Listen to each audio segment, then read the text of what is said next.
It's been a long time, friends. I'm sorry. I have been waiting all day. I have had my KFC bucket of gay yearning ready to come back for Jujutsu Kaisen Season 3. Oh, the mourning period is over, baby. Oh, I'm so excited. Oh man, I've been waiting to come back full force for Jujutsu Kaisen for quite a while now, so this is exciting. I got off work, I had dinner, I was like, I'm ready to be mojito. A mojito in mourning because RIP mojito. But yes, we are back. Season 3, or episode 48. When they say episode 48, it puts into really context of how much Jujutsu Kaisen we've had. But I'm back. I've been reviewing the last year or so on my Patreon, the manga month to month. I made it to volume 10, so I guess for the last 10 months. Volume 10 is up on Patreon right now for Patreons only. You just pay $1, you go see it. So I just got into Shibuya's arc right when this came out, so I'm hopefully going to start getting back into volume 11 and 12 and catch up, which will probably be beneficial because I was told before starting today's double feature that I need to go back and rewatch episode 24. So glad I did. Oh my gosh. I'm very sorry that I have forgotten your name on Discord, but whoever told me to go back, I think it was Father Doug. Father Doug, I think, recommended on Patreon that I go back and rewatch episode 23. That was a real good idea because I'd forgotten so much. And I was like, oh yeah, it's been a hot second. And since I'm only on volume 10 in the manga, there's lots of things in the Shibuya arc that I have probably forgotten that as I go back through it over on Patreon will be fun to do month to month. Absolutely. But yeah, also, I do think that it's nice we get episodes 1 and 2 kind of split up, so if you need a breather between, if you need a bathroom break in between, you can do that.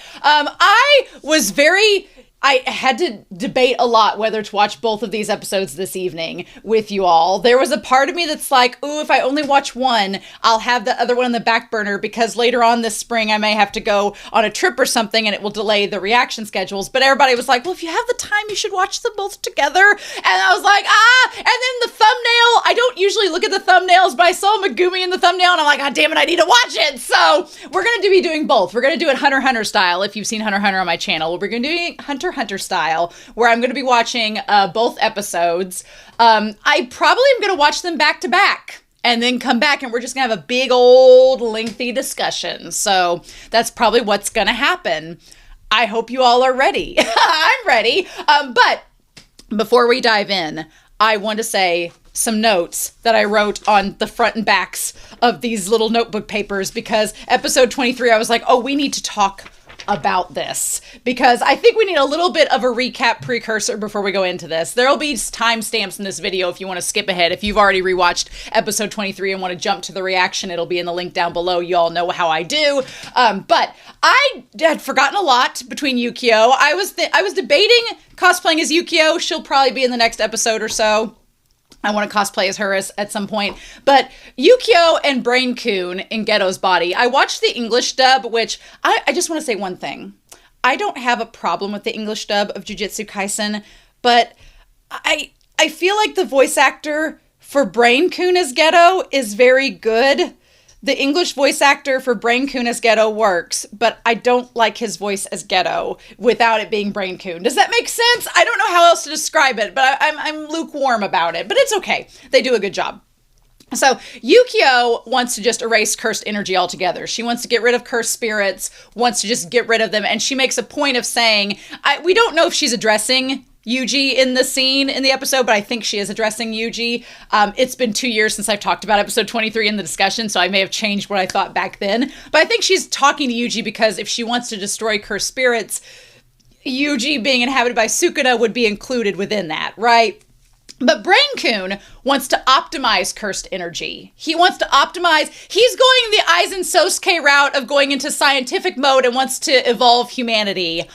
Sure thing. So he has been using Tengen's barriers to make Japan, in Yukio's words, a monopoly upon cursed energy. But Yukio is worried that's going to get other countries involved, that they will try to intervene. We'll see if that happens or not. But Brain Coon said he wants to access more of humanity's potential. He doesn't necessarily want to get rid of or keep curses around. He just wants to access humanity's potential, which if Brain-kun was once human at one point, that would make sense. We'll see what we get on Brain-kun, if we get anything on him this season. He disappeared with Gojo, so who freaking knows? Probably not.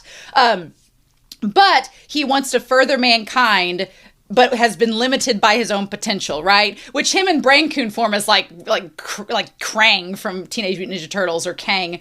But he wants chaos that he can't control. He believes, especially as we've seen through domain expansions, that when you are put in these scenarios that you can't control, your instincts help to unlock the potential within you. And Brain-kun's like, I want to do more of that. So Brain-kun, has evolved over the years. He's gone from being someone that maybe was a control freak back in the day to being like, I just want to create chaos that I can't control and it will cause what I want to happen. I've been going about it the wrong way. So he thanks Yuuji because he says a cursed spirit's mastery of their technique ceases once they are absorbed by his technique. So he's like, you helped develop Mojito, so thanks for that. And Yuji's like, WTF. And then he wanted Jogo, but no go on Jogo. And so no dice.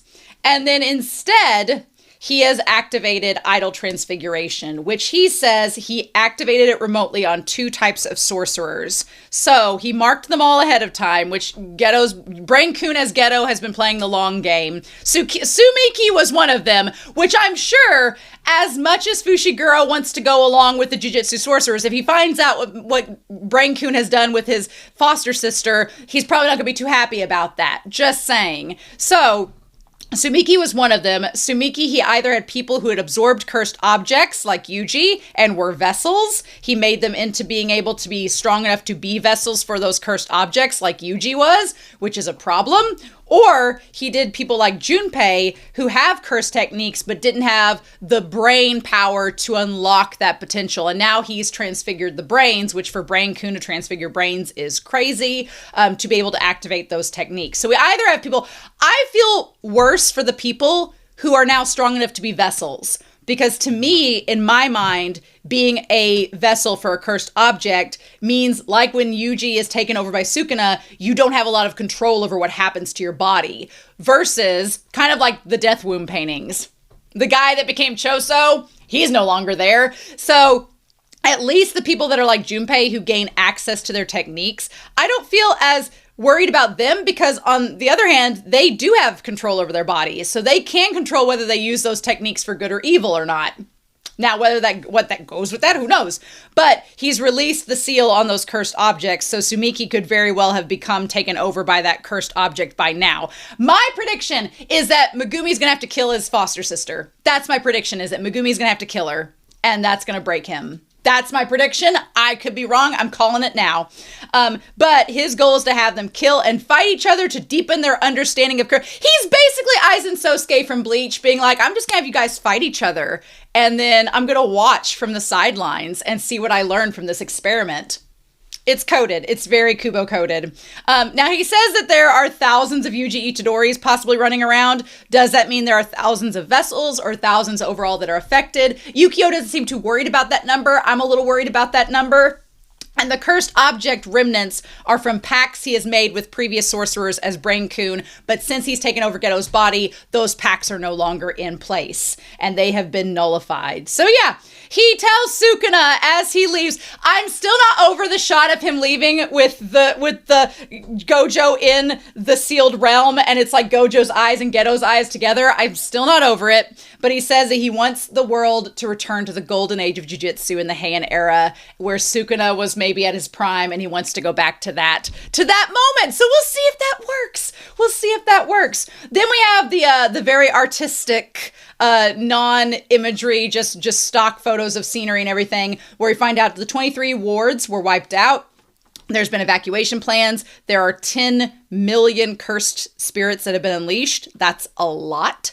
And then there's been a power vacuum possibly where the military could interfere. There's been announced of public. They decide that the Jujutsu Society is going to announce the existence of cursed spirits, but limit it to Tokyo. So the panic will stay in Tokyo and possibly be contained to be taken care of to limit the outbreak. There has been a barrier around the Imperial Palace that was erected in the Meiji era and above Star Corridor, which was the proposed relocation site of Tokyo, and now that has been expanded. So we get a little bit there. And then Yuuta shows up, which I love Yuta's character. I'm very unhappy. It doesn't sound that way, but I'm very unhappy that Yuuta has been sent to execute Yuuji, but it's all a misunderstanding, guys. If Yuuta just talks to Yuuji for 2 seconds, it's all a misunderstanding. They can work it out. I want them to be best buds. I think they will be if they can work out their misunderstanding. It's just Yuuta has to understand what Sukuna and Yuji's relationship is like. He just has to understand that. But Yukio said that it's her fault she sat back and watched. She hesitated too much. She didn't act, which... Yep. She says, I'm not really on your side, but I want to eradicate cursed spirits from the world. And she says she's going to confront Tengen. What that amounts to, I don't know. Was she talking to Yuuji? That's what I think. And then Yuuji as Sukuna, which, if we recall, cut off Inumaki's arms. Yuuta and Inumaki have a bond. You can interpret that bond as platonic. You can ship them like I do. I think that Yuuta is welcome to be in a polyamorous relationship with Rika and Inumaki. I'm fully with that understanding. Rika wouldn't care. As long as Yuta's in the middle of that sandwich, she don't care. Yuuta needs to be in the center of the Inumaki and Rika sandwich. I'm a full believer of it. But because Yuuji hurt Inumaki, his bestie possible boyfriend material, he decides that he's going to kill Yuuji. Geto has been given a death sentence. The thing that's so frustrating, this part where they announced like the 5 sentences made me so mad because one, it's like, they're like, oh, Geto's still alive. His death sentence is back on. They don't know that it's Brain Coon. That's a problem. I think only Gojo knows, and he's stuck in the box.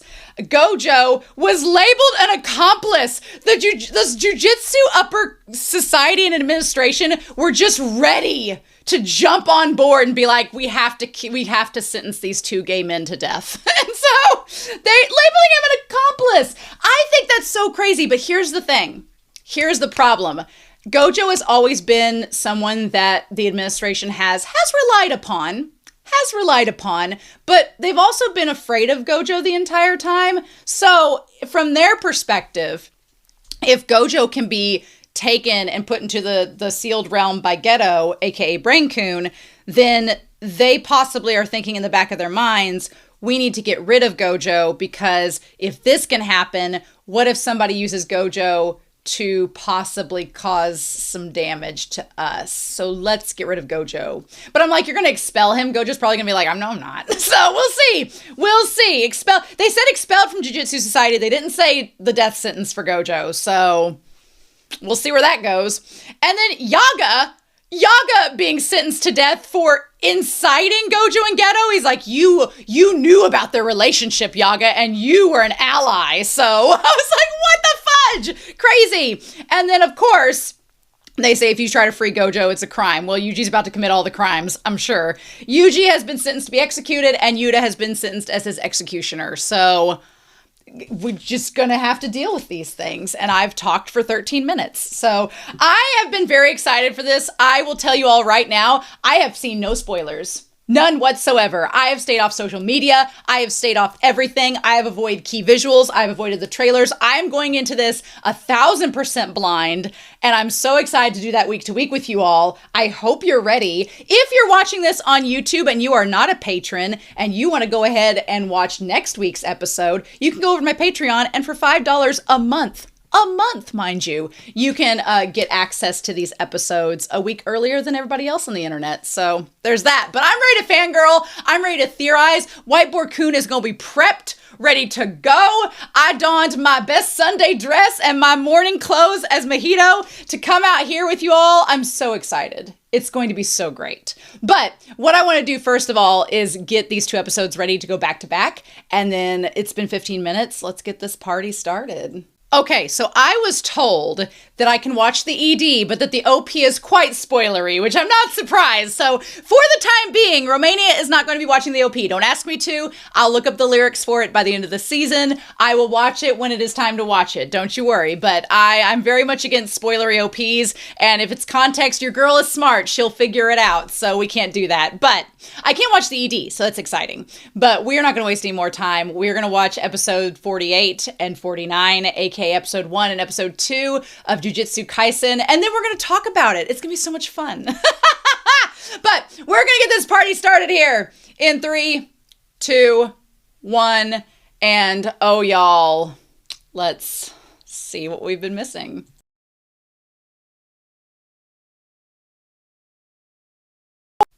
Y'all ready for this? Okay, I'm sorry, but can I go ahead and just say it that these 2 episodes are, I know it's not fair to say this because what these 2 episodes represent are a culmination of 47 episodes before it that have set up for so much that has happened in these 2 episodes. So it feels like a cop-out saying this where you're like, well, of course it would be because you've had all this setup. But these are honestly 2 of my favorite episodes in the whole franchise. In the whole series. These are 2 of my favorite episodes. Y'all on Discord, here's the thing. I have been staying away from spoilers all day long. All year long for the last 2.5 years, 3 years, I've been staying away from spoilers. The only thing I have done has been catching up slowly with the manga, but there was no spoilers because it was stuff I'd already seen. And today, while I was at work, I got on during lunch and the whole Jujutsu Kaisen Discord channel was like spoiler tagged, black boxes everywhere. And I was like, oh, it's a really good episode. It must be a fun time. Everybody's all excited about it. And then I got home and I was like, okay, I'm going to go watch the episode. And everybody was like, have fun. Y'all undersold it so much. I was like, okay. I have a feeling this is going to be a long-ass discussion. We have so much to talk about. We have 2 episodes worth. I'm going to be time-stamping, but I hope you're ready because this is going to be a long-ass discussion for 2 episodes. And we may use all of Whiteboard Kun. We may have to restart Whiteboard Kun and flip him over and get him ready. But I'm so excited and happy to be back in the Jujutsu Kaisen world. And the main thing is, a lot of things that I wanted confirmed or wanted to happen have already happened within the first 2 episodes. I wanted Yuuji and Choso. It was like Gege looked at my wish list for Jujutsu Kaisen around December of last year and was like, oh, Romania, I'm going to give you what you want, girl. I was like, ah! So we not only have Choso and Yuuji working together, Yuuji recognizing Choso as his big brother. We also have Megumi and Yuuji back together, full-on ship mode. The ship has sailed. It has fought past the Armada. It is out in the open waters. We're going to talk about it. Not only Yuuta and Yuuji facing each other, which I did not think was going to happen in this first episode. I thought maybe in episode 2 it's going to happen. Maybe they're going to give us too much time between. No, it immediately happened within the first 5 minutes. But also, Yuuta battling Yuuji dying at Yuta's hands, and then I wanted Yuuji and Yuuta to become friends. It's already happened! We got Yuuji backstory. Oh my god, we got Yuuji backstory. I was just like, oh, cosplay is gonna happen. You just mother truck and wait. We're gonna talk about it. And not only all of that, we got confirmation of Maki being alive. Maki looks fly as hell. Can't wait for that cosplay. That's going to be happening this season. She looks amazing. We've already got back with Yukio. We're already at Tengen. We're already getting the other Death Womb paintings. We're getting all of this right off the bat. I'm a little concerned. If I'm being honest with y'all, I'm like, this is like a 24 episode season, right? We're 2 episodes in and you've already given me, I'm really worried because Gege has already given me everything I want. And I'm like, it's like, and gave me things I didn't want with it, which is Naoya. So I'm like, what? I'm like, you gave me everything I wanted, Gege. what are you gonna do now? You're not gonna take it away from me, are you? I think we've all established at this point, if you've watched my reactions to season 1 and season 2, I've talked about it at length. I think we've established it from the manga reactions that I've done as well. Gege likes to torture people. Gege enjoys your tears. Gege likes to bottle them up and sell them on the black market. Gege is all about being a sadist. And at first I was like, oh damn, these are the best episodes ever. This gave me all of the things I wanted. The problem is, now that Gege's given you all the things that you wanted, he was like, okay, that was fun, wasn't it? It'd be a shame if I took it all away. And I'm like, no, don't do that, Gege. Don't do that, Gege! Don't do that, Gege! So, I don't know what to think. My mind is like, gone. My mind is gone as far as what's going to happen next. We've got this Culling Game, which you mother trucker, Gege Akutami, you mother trucker, you were like, oh yeah, we got the Culling Game. Here's all the rules. I just imagine in the manga, he's like, here's a rule book. Do what you want with it. I don't know. Mother truckers. Mother truckers! At this point, it was the whole, like, showing the rules felt like a parody of Monty Python. It felt like something from Twin Peaks. So the whole them walking into Tengen's barrier was like Evolution of the Arm from The Return. I was like, oh, okay. God, this series is off to such a great start. I'm so, pardon my language, I'm so fucking hyped. And I don't use the F-bomb often in this series, but it is so, I've missed this show so much. The hype is so real, and there's so much to talk about. And I've already wasted 6 minutes of your time. So we might as well, I need to get this energy out into a cohesive discussion form. So thank you for bearing with me. What I'm going to be doing is we are going to be having Whiteboard Kun beside us, as per usual. Whiteboard Kun, my explainer of all things, who has helped me through the first 2 seasons. Actually, we're gonna, hold on just a second. 3, 2, 1.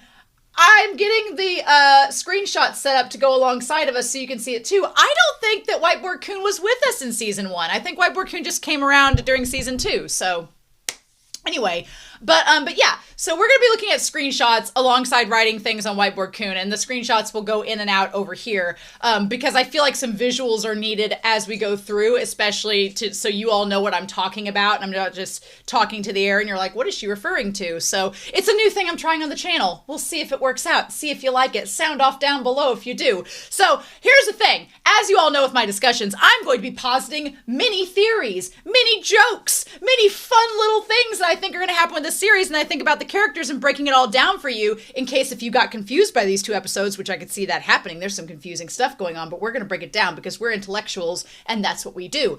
But if I'm wrong about something, don't worry. I'm going to be watching all the episodes with y'all. There's a high chance that I'll figure it out as we go. So don't worry. If you feel like you want to explain it to the people down in the comments down below, though, please do me a solid. Spoiler tag that shit. Do a couple like lines, be like, spoilers, don't read Romania, skip a couple lines, and then go on your spiel.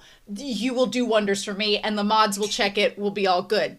Clear? Awesome. Great. Let's go. And preferably do that on the YouTube channel, because if people do that on Patreon, the spoiler tag thing doesn't really work on Patreon. On the YouTube channel, it works great. I also have a dog. He may be asking me to kick this little toy around. He may put it up here for me to throw. We're just going to run with it. But okay. So immediately, right off the bat, setting the tone for this episode. We're not watching the OP for now, which is fine. The ED is interesting. The ED is usually in Jujutsu Kaisen, there's some minimalism with the ED at times. I'm fine with it. I like it. I like the idea of the window to the soul, and it's with Yuuji, and it starts out red, but then on the inside it's like clouds and blue skies, so we'll see where that goes. But I like the color red, and blood is emblematic of this episode and this series. And I wanted to point out this concept of blood. Blood is thicker than water. Blood is thicker than water, friends. That is the theme of today's episode set, because we have a lot of genealogical twists that are coming in with the Zen'in clan, with Choso and his bros. There is genealogical lore all around. And if you know anything about me, I'm a sucker for genealogy. I love family trees in stories. I love people that are related in stories and how they break down those relationships. I think it's fascinating. I think it's cool. I think it adds all these layers to things. I'm a big fan of it. So to get 2 family trees explored in this episode is a fun time. And not only do we get 2 family trees explored, we also get some kind of like found family, like non-blood related family ties, like with Yuuta and Gojo, which we're going to talk about. So we have a lot going on in this episode. So we just need to start and go chronologically through it. And then as things come out, we're just going to talk about it. But seeing Yuuji wash the blood off of his hands is just heartbreaking. Yuuji has, unfortunately, over the course of this series, transformed from this little delinquent kid that just was in an occult club to being, as Choso describes him, as a god of war. Which Sukuna, it's interesting because Sukuna is the god of war, sure, the king of curses, but Yuuji is as well in that regard. I like the fact that Choso and the others don't view Yuuji as Sukuna's vessel. They view him as his own being. The problem is when things go awry and Sukuna takes control, it kind of bounces back onto Yuuji, and Yuuji feels all this extreme guilt with, what has happened by his hands, which hints him washing the blood off his hands. And I like the idea of this curse that is just this gnarled hand. It's just this big ass curse that's soaked in blood, but it's like the skin's been ripped off of it from his attack, and you can just see the muscles and the fingerprint and everything. And as he keeps washing his hands, the blood won't go away. It's like no matter what he does to try and make himself feel better and more innocent about what's happened, he can't wash away the blood on his hands. And that becomes symbolic not only of how he feels about the actions that he's taken part in, but how he feels others will view him. They're not going to be able to forgive him. So yeah, it's a great opening. I think it works perfectly. And the colors, I'll be honest, Mappa has always been interesting. Everybody always points out how Mappa, especially with season 2, waited till like the Blu-ray release for the updated artwork and for it to be perfected. I'll be honest, there are times, like a few slivers of moments with Mappa in these 2 episode sets that the animation, I'm like, are we going to update that in the Blu-ray? But then there are other times in this episode, the animation is absolutely amazing. And I'm like, never mind, we're great. So I feel like it was just whichever parts of the episode Mappa wanted to go ham on, they decided to go ham. And the rest of it, they're like, we're just going to animate this. And it's fine. I love the purple tones. Those look great. I also love the idea of Yuuji using... I wondered throughout this entire chase sequence if Yuuji could sense that Yuuta was around, because as the spirits are dissipating, we see Yuuta walk by. And I wondered if Yuuji had sensed that there was someone there and he was trying to flush him out by attacking the spirits or not, because he seemed ready to grab Yuta's sword right when he arrives. So I wondered if that was the case, that he just had those, my dog, he just had, he was killing all those curses to try to drive Yuuta out, because it's a big city, right? And if you try to like lure Yuuta out by killing all the curses, that makes you would think, the home team advantage, but maybe not necessarily with Yuuta. We're going to talk about Yuuta. Oh my God. He's terrifying. Glad it was all an act. Give that man the freaking Academy Award right now, because he fooled me. He fooled me. I thought Yuuta was dead serious. I thought because Sukuna through Yuuji had attacked Inumaki that he was serious about killing him, and he talks about the pact that he formed with HQ. So I was like, okay, he's dead serious. Yuuta is truly Gojo's student, an actor to the end. Give him the Academy Award, because he had me fooled. I was like, okay, tell my dog to bring that up there. But anyway, so he flushed him out, attacking the cursed spirits, which this entire opening sequence, that one spirit reminded me of Rika a lot, which felt like foreshadowing as well. It even had the dreadlocks and all that. I felt like the beginning of a zombie movie with him and Choso fighting throughout all of this. It just feels like a zombie movie where there just keeps being more and more and more zombies, and you can't ever get like a drop on them. You can't ever get ahead of them. They just keep coming and you keep killing. And there's an aspect of it where Yuuji's starting to get you think Yuuji's starting to get desensitized from killing all the curses. But then when he breaks down with Megumi, you realize, no, luckily the good Yuuji that we know and love is still there. He's just so jaded and guilty and feels guilty for what's happened, but he's still there, which is great. So yeah, God, the reds and purples of this opening scene are so freaking good. I love it. And then yes, that giant curse lured out Yuuta, and we get the shot of him. It's like freaking Princess Mononoke. Except not to his throat, to his forehead. Honestly, here's the thing. Yuuta seemed very much like he was trying to figure out this whole opening sequence, this whole thing here, this part here of everything being on a stage and tying to Yuta's act is so freaking brilliant. So brilliant. I love it so much. This moment here, because Yuta's trying to figure out, okay, he has this, Yuta's basically Jesus. He can heal people. He's got Gojo's reverse curse technique. He just uses it on others, because he's like that, because Yuta's like anime Jesus here. And I love this because he's trying to figure out, okay, how can I kill Yuuji but bring him back to life? Because I have to convince everybody. Honestly, now you made this real convenient. Now you made this so convenient for Yuuta, and we'll talk about that as we meet old fuckboy. I'm going to call him that. Pardon my language, it's just going to come out. But Zen'in fuckboy, ZF for short. But this entire setup on the stage, it's got the mat and it looks like the scene of a play, is such foreshadowing of the fact that Yuuta is pretending to really want to kill Yuuji when that's not the case. And I remember last season when he forged the pact with the HQ, I was like, well, him and Gojo he respects so much. And I'm sure Gojo has talked well about Yuuji, and Gojo is trying to protect Yuuji, so why would Yuuta want to kill one of Gojo's students that he's been trying to protect? And then the whole Inamaki thing was presented as a pretty big excuse, and normally the HQ people are homophobic, so you think they'd be against that, but they kind of were like, I guess we'll use it to our advantage, sure. And so they were like, okay, cool, and they made the pact with Yuuta. But I'm so glad that we're already through that.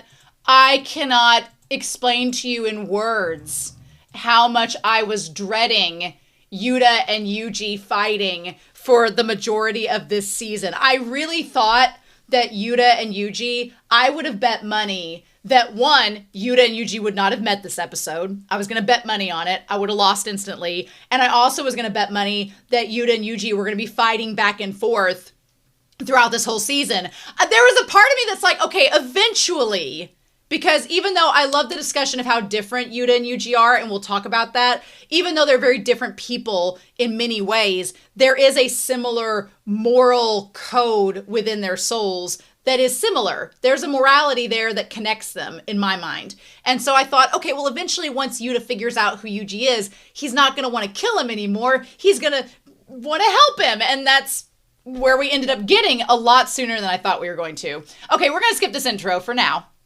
That shot of Ghetto looking through what looks like a portal or a hole, like a bullet hole, I don't like that. Shut the frick up, Ghetto. Quit laughing at us. That feels like Gege mocking us, and I hate it. No, thank you.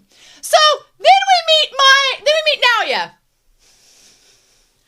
Oh, I know some of you watching this, I bet some of you love Naoya. I bet some of you freaking love Naoya. This misogynist little piece of shit. I bet some of you love him. And I just want to throttle him. I want Maki to kick his ass. I want Maki to step on his testicles so freaking hard. I want it so bad. From this opening conversation, I want Maki to just take his balls and just bend them.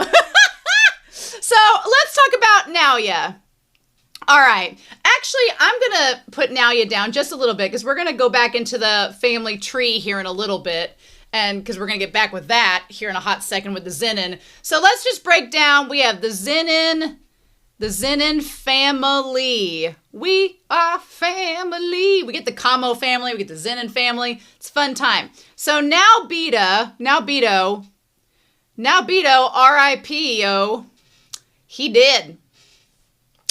I'm not mad that he's dead. He was kind of an asshole. I'm not mad that he's dead, but he was a good fighter, so that sucks. So yeah, now Beto, R.I.P., we have him, and then he has a brother, and he has a brother. There's 3 brothers, which number 3, special number and all that. Now Beto has a son named Naoya, who is look, I read a lot of yaoi. I read a lot of BL in my day.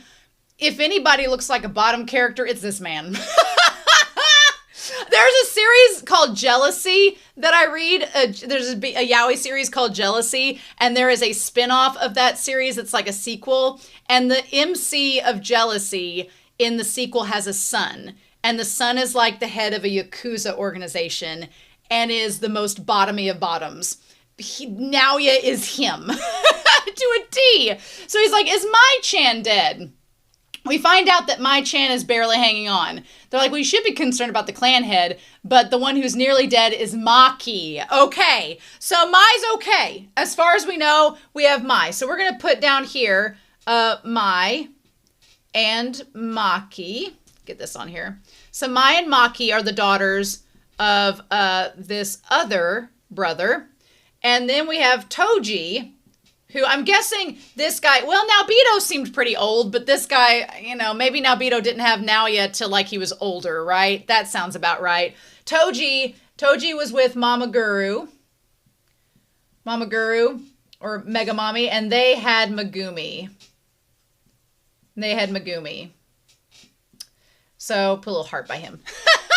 This is way too big of a family tree. I'm going to need most of this space over here. But that's all right. We're just going to kind of map out. We're going to put the Zen'in family tree right here so I can write around it because I have a feeling I'm going to need all of Whiteboard Kun. But yeah, so Megumi is Toji's son and Toji is this other guy's son. But this conversation that Naoya has, he's like, well, it's a good thing. He's like, Maki's a real beauty, but she's no good. She can't support a man. Let's talk about this. Let's talk about Naoya in this. So, Naoya, you would think on the surface, you're like, oh, well, what he's talking about is Maki can't protect a man. He can't, she can't stand in Naoya's mind beside a man on equal footing. Okay, we'll just give him the benefit of the doubt in this moment. And he's like, any woman who can't walk humbly behind her man deserves to be stabbed in the back and killed. He wasn't talking about her not being able to support in terms of like back him up or be on his equal or be able to like have his back in a fight. No, he's saying who can't walk behind him. Maki is walking behind no man. She is the Eowyn of anime as far as I'm concerned. And she would not walk beside a man. She wants to be the clan leader. And Naoya thinks that is just absolutely abhorrent. I want her. Look, I'm not wishing death upon Naoya. He has a pretty sweet ability. If he could get his head out of his ass, he'd be really good in a fight against these curses and stuff. I don't think that's going to happen. But he would be a lot of use if he was an asset, but he's so obsessed with becoming the clan leader that I'm like, you're trying to kill all these people who could really be helping us, so okay. But I really want her to kill him. Is that bad?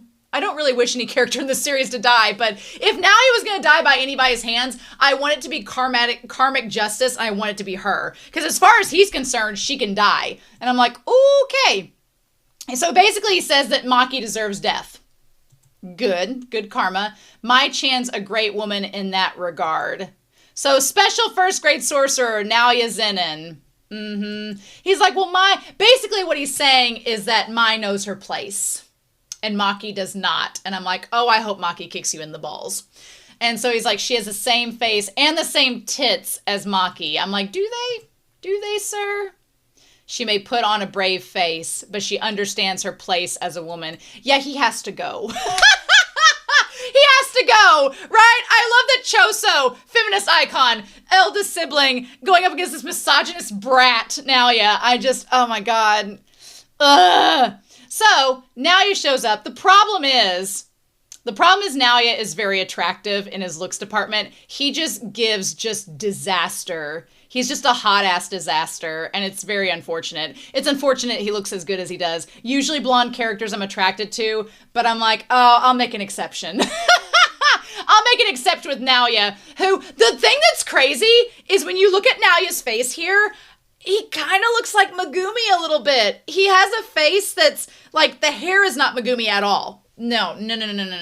But the way his eyes are set, like, if you put Megumi's hair on Naoya's face, it would look kind of similar. You could see the resemblance. That's for sure. He's like, I'm going to be the Zen'in clan head. And it's like, okay. I feel like Naoya would be Gojo's worst nightmare. Because Gojo, as we know, doesn't really give a shit about his family lineage, even though he's been blessed beyond blessed, you know, the honored one amongst the heavens. But Naoya's like the antithesis of Gojo. Gojo was born with it all, could care less. Naoya is entitled to it all, in his opinion. He has entitled written all over it. He's like, my father was the head of the Zen'in clan, so I should be in charge. And he's like, I'm above using weapons, and I'm special, and I'm the honored one. I'm like, oh my god, Naoya. And I'm sure he has some backstory, but I mean, he's Naobito's son. There's probably some angst and trauma there. He's like, all my older brothers are knuckleheads, and my uncles. So, I mean, maybe Naoya has brothers, but he says to Choso he has brothers, but he says they're knuckleheads. So as far as we know, Naoya also has these other brothers that are no good. That, no, they don't deserve to be which makes sense because Naobito seems like he's the eldest maybe of all of them, but maybe Naoya's like the youngest brother, the youngest kid. He's the youngest grandchild other than like Mai or Maki. Mai and Maki might be the youngest, but he's just not, he's the one that wants it more than the brothers. So then there's the one, he says, you're his little brother, but you're lackluster. Your daughters are out of the question. And Junichi, man, Junichi looks so badass. He has a Kenpachi vibe to him. I'm like so into it. So Junichi is the one brother. I see where Toji gets it. Toji is much more handsome than Junichi, but I see where he gets like the muscles and everything. Also, I think it's kind of cool that Junichi looks very like strong, muscular, physical prowess. And then you have Toji who ends up kind of inheriting that physicality of it. Not Megumi yet, unless Megumi buffs up, but inherits that. And then you have Mai and Maki. Maki kind of inherits it from her cousin Toji too. I guess it is her cousin Toji inherits it from him. So that's kind of cool. But yeah, he's like, your looks are no good. So basically Naoya says, you're lackluster, you're ugly, I'm the hot one that's got talent. Clearly it should go to me. And I love that Naobito made Megumi the head in the will because of his ability. And Naoya can't stand that. And Megumi is like Gojo and he absolutely doesn't want it. Freaking love it. He's like, it would have been better if you got Toji's looks. I'm like, oh, damn. Yeah. Which honestly, okay, Ogi. Ogi's the one that stops the fight from happening. So Ogi, Junichi, and Naobito are the brothers who are now vying for the family tree of the Zen'in clan. Okay. Also, I kind of love that Ogi has the sword. That's kind of interesting because Maki and Mai both use weapons. And so he uses a weapon too. So there's like a little bit of family lineage with that. Naobito is such a brat, or Naoya is such a brat. Yes, and Junichi. Junichi and Toji, I see the look. I see that. I see it a lot. He's like, cut me some slack. Yeah, God, he threw freaking muscles. He put a hole in the wall. Mm-hmm. So yeah, we find out that Naobito has died. He's passed away. And he's like, I'm going to read the will. I like that they're all just standing in this room under the light to see what he has to say. And he says that first, Naoya will be the 27th head of the Zen'in clan. That's what's to be had. And obviously there's a lot of perks of being one of the three main families. There's a lot of items he has access to. They talk about how he has access to all the assets. He can basically do what he wants. He'll inherit all the assets and cursed tools. The thing that gets me is that later on when he's battling Choso, Naoya almost like scoffs at how so many people in his family use the cursed tools. He's like, well, they use all these tools and I don't have to use them because I'm better than that. And I'm like, then what? I mean, obviously I know what he's after becoming the Zen'in head clan because being the head of any organization comes with lots of perks and lots of power, and you can do whatever the hell you want to and tell people to do whatever the hell you want them to do. So it makes sense why he'd want to be the head clan. But it's interesting that all the things that come with it, that Maki and Mai and Ogi and even Toji, because Toji had access to all kinds of cursed weapons, you know, that he took advantage of when he fought Gojo and them in the hidden inventory arc. He doesn't care about those. That's not important. In fact, that's a hindrance, and how dare they resort to using them. And he says the clan's forbidden vaults. Now, the vaults, I could see that being something you'd want to access, right? And Naoya shall require agreement from either Ogi or Junichi in order to, what does he say there? To make use of their contents. And that's why Naoya like goes, Ch! He's like, oh, I have to get permission from my two uncles or one of them so I can go in the vaults. Ugh, pedestrian. Just pedestrian, right? But then he says that's fine. He says, but in the event that Gojo has died, then the covenant with Toji shall be fulfilled, and Megumi Fushiguro will be welcomed into the Zen'in clan and shall become the head of the Zen'in clan and inherit all of its assets. and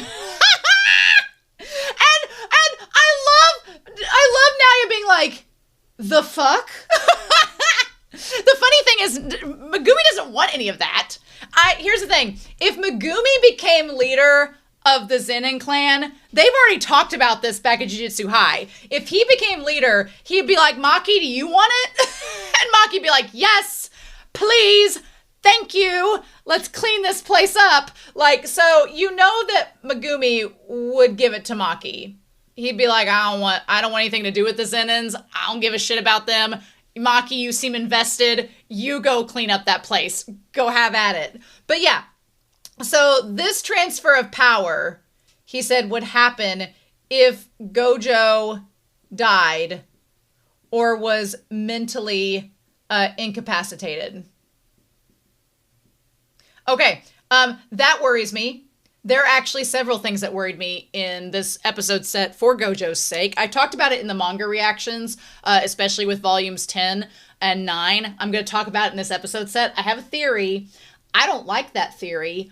I think that theory is like the Doomsday worst case scenario, final boss, bad things happening scenario. But I think it's going to happen, and I have theories of what will happen when it happens. So we're going to talk about it, but just keep this in the back of your brains for now. Keep it in the back of your brains for now, that if Gojo dies, Megumi gets to become the head. Now, Gojo, has he died yet? Well, no, but has he been incapacitated? Well, yes, he has. And now he's like, well, who the hell is this little shit? He's like, that's not good. Who's like, those two have no balls. I'm going to have to go. He's like, I'm going to go take out Megumi. He's like, no, I heard he's on a mission to find Itadori. And he's like, well, he's the vessel of Sukuna. He's like, well, tell the big shots that Naoya Zen'in is going to kill Sukuna's vessel. I like that Yuuji's catching strays. He's like, oh, Megumi's going to be the leader? Fine. Who's he into? Oh, Yuuji, I'm going to go kill him. I was like, but we all know now the reason for him wanting to kill Yuuji is so that he can take his body and basically draw out Megumi and in the process kill Megumi as well so that he doesn't have any competition. He's like, Tokyo's in pandemonium. Once I kill him, the rest of everything will work itself out. Also, I think that it is very telling that Naoya, there is so much that Naoya does that speaks to his character. To his credit, Naoya is incredibly strong. Like, Naoya is very strong. He wants to be the Zen'in leader and clan head so badly that he has made himself extremely strong. However, there's so much to his personality. Like, the fact that he has the lady of the house. The misogynist vibe of Naoya makes me want him to get his ass kicked so badly. I want it so badly. I want his misogynist little ass to get his ass kicked from here to Sunday. But not by our enemies because I need him to be good against them. But the fact that like and it didn't even have to be a female worker that did it, but the fact that someone else put his shoes on for him and did him, he feels so entitled that they need to do that for him because I'm the Zen'in clan leader. You need to do that for me. Like that speaks loads about his character in just a glimpse, in just a moment. He's like, I'm the head of the Zen'in clan. Like, he didn't even care about his dad dying. Like, granted, his dad was a jerk, but in his final moments, he wasn't even, like, in the room with his dad. He wasn't even, like, he didn't rush to go see him. He didn't, like, even, you know, it's Naoya, so you pretty much guessed his kids probably weren't going to rush to see him, but he didn't even, like, take a peek in. He didn't even see his dad before he died. He just waited in the room and, like, is he dead yet? So he can read the will. That's probably Naoya's introduction and Naoya's death is probably one of the best character introductions of the series. Everything we just saw with Naoya is what we need to know about him. Everything just painted a picture of him completely in just that one. I'm assuming it's a chapter of the manga. That one chapter painted everything we need to know about the family and about him and all we need to know. So good. So good. There's more when we get the Choso and him conversation, but yeah. So Yuuji is going through Kujisaki, that whole thing. We're going to talk about it when we get to it.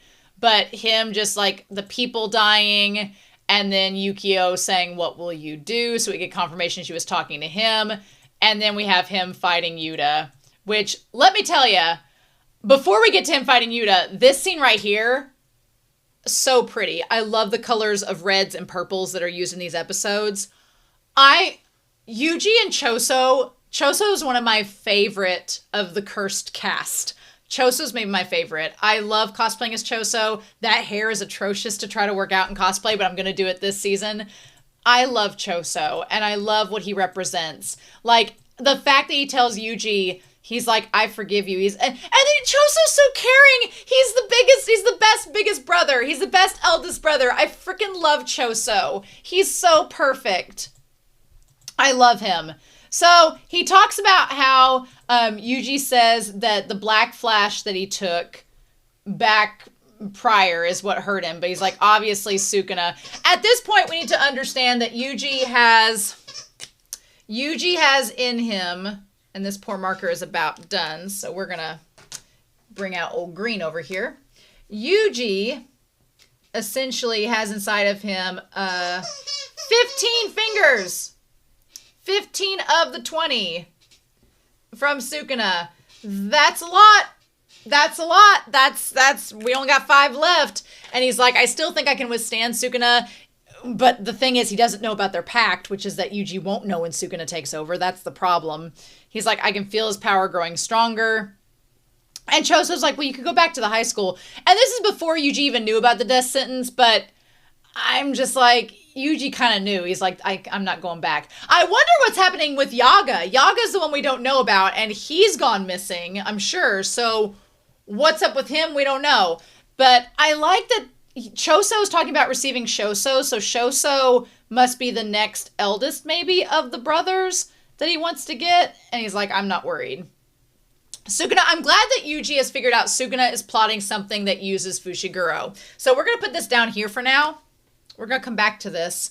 That Fushiguro, and we're going to put Sukuna by this. I have a theory. I have a hot theory from this episode especially. But we're going to get to it. He's like, so Sukuna, he's like, I've killed so many people. And in my mind, there's a part of me that wants to say, Yuuji, that wasn't you, that was Sukuna. But Yuuji's like, what I do love about Yuuji's character, even though it's so angsty, is that Yuuji acknowledges that the moment he consumed that first finger, he willingly and consensually took part in fusing with Sukuna and being his vessel. And since then, even though we as the audience know that Sukuna was the one that has done most of the killing, Yuuji has still been aware of it. And Yuuji's like, but I'm the reason it happened because I let myself be this vessel. And my dogs are playing with Squeaky Toy. So it's like, as much as we appreciate Yuuji's nobility and his honesty and genuineness in admitting that responsibility, it still sucks because we're like, yeah, but you didn't know what Sukuna was going to do. And then we go back to this that was said in the previous season. What are you going to do when someone you saved kills someone else in the future? Well, that's the question. I will say that to that effect, you can't really blame yourself because you can't control how people are going to act. You can't. And he's like, I can't stay with others anymore. I killed your little brothers too. And I like the repetition of him going down the steps repeatedly. Like it's cycling through Yuuji's mind. But I'm glad that Yuuji's not alone. He does not need to be alone. I'm glad that he's with a whole outcast of friends that we're going to talk about in this. Honestly, when you think about it, you have Yuuji that is wanted for murder. You have Choso, who's kind of the outcast of the cursed spirits. He's kind of just off doing his own thing as a neutral party. You have Megumi, who is the outcast of the Zen'in clan. You have Maki, who is definitely the outcast of the Zen'in clan. Now you would be like, get back in the kitchen or die, is how he views it. Then you have Yuuta, Yuuta and Yuuji. Yuta's just basically Jesus, and he can do no wrong. It's fine. We're all here for it. So there's that. But then from there, who's the other one that's with them? Oh, Yukio. And Yukio she's kind of an outcast too. She just kind of does her own thing. Yukio and Choso are kind of like the neutral parties of it all. And then Yuuta and Maki are kind of, or Yuuta and Megumi are kind of the favored ones. And then Maki and Yuuji are kind of the outcasts, or it can go a lot of different ways. But I love that when Yuuji's like, I killed your brothers, and Choso's like, well, you're one of us too. And plus, Eso and Ketchizu would have done the same if they had been in that position. Forgiving you or not doesn't matter. That's what it means to be siblings. I love that theme where Choso's like, we're brothers. So whether we forgive each other or not doesn't change the fact that we're brothers. I love it. So we go back to finding them, dealing with all the cursed spirits. This entire segment here where glad that Tokyo at this point is just an empty town. Glad the collateral damage has already been. I mean, all the humans that were transfigured and killed, that was some casualties, but at this point it's just wreckage. Got Inception vibes, got Dawn of the Dead vibes. It just so interesting. God. And Mappa and the animation. This part was great. I loved this, like the guts, the blood and guts spattering in all different colors. Really good. Really good. I love the art style of that. There were a couple shots in the scene that's what I was talking about at the beginning of this discussion, that the couple animation shots, I was like, oh, those are okay. But then once we got to this, I'm like, oh no, this looks really good. I liked this blood spatter. It looked like Splatoon. But yeah, and then we get back to Yuuta. Through all this, the animation of going through the buildings and through the windows, Yuuji's like hyper parkour that he's been doing the entire time. Here's the thing though. One thing I appreciate is that Yuuji being able to do all of these acrobatic stunts and stuff was prefaced in episode 1. So it's been consistent with his character this entire time, and Sukuna has only enhanced that by getting stronger. Now, you could argue that Yuuji being kind of OP with that in the beginning, but then again, if he's not entirely human from the start, maybe it's explained that way. Let's talk about that. We're going to talk about that a little bit further with the whole family dynamic. That's a really good shot. Yeah, all of this, it was giving me some Dan to Dan vibes from season 2, which I thought was kind of cool. I loved the cinematography of all this. And yeah, and then this shot of him leading all of the cursed spirits into this tunnel, into the underground, and Choso using his blood to just slice through them. The red shot of his blood slicing through the purple blood spatters from the cursed spirits. What I like about it is that the cursed spirits having purple blood signifies that they are not human at all. They're just cursed spirits. But Choso having the blood connects him to the Kamo family, connects him to being like human and cursed spirit. It's so good. I love it. Choso also looked amazing in this episode. Choso looked so good. They animated him so well. And he makes note of Yuuji being terrifying like a god of war. Yeah, that's just covered in this purple blood. Yeah, look at how good he looks there. Look how good Choso is so proud of his little brother. He's so proud. unfaltered control of his curse energy. Yep, he's truly like a war god. You're impressive, my little brother.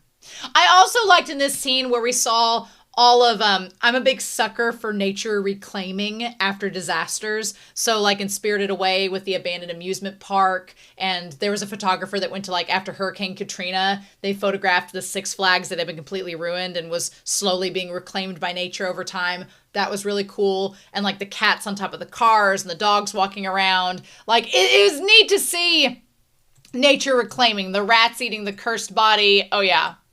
So then in the corner, you see Naoya showing up, and he's like, hey, Megumi-kun ain't here? Okay. I thought he thought Choso was Megumi for the longest time in this, but he recognized there. He's like, oh, is Megumi there? Am I the first to arrive? And they're like, who the fudge is this guy? And they're like, who is he? And then he's like, oh, you're sticking out too much. Are you not trying to escape? Okay. And so Naoya thankfully has given us a lot of exposition, telling Yuuji that he's been sentenced to death. You know, and that's when Yuuji remembers. I like that it's brought up for the audience so that they can remember that Gojo was someone who many sorcerers were saved due to Gojo's influence, his pride, and his whims. Ino talks about that. And Yuji's like, well, shit, if Gojo's incapacitated, then that means those people who were protected are no longer protected. But yeah. He's like, what do you want with Fushiguro? And he's like, I heard Megumi has been searching for you. And then he shows up and knocks him down. And dear God, is Naoya fast.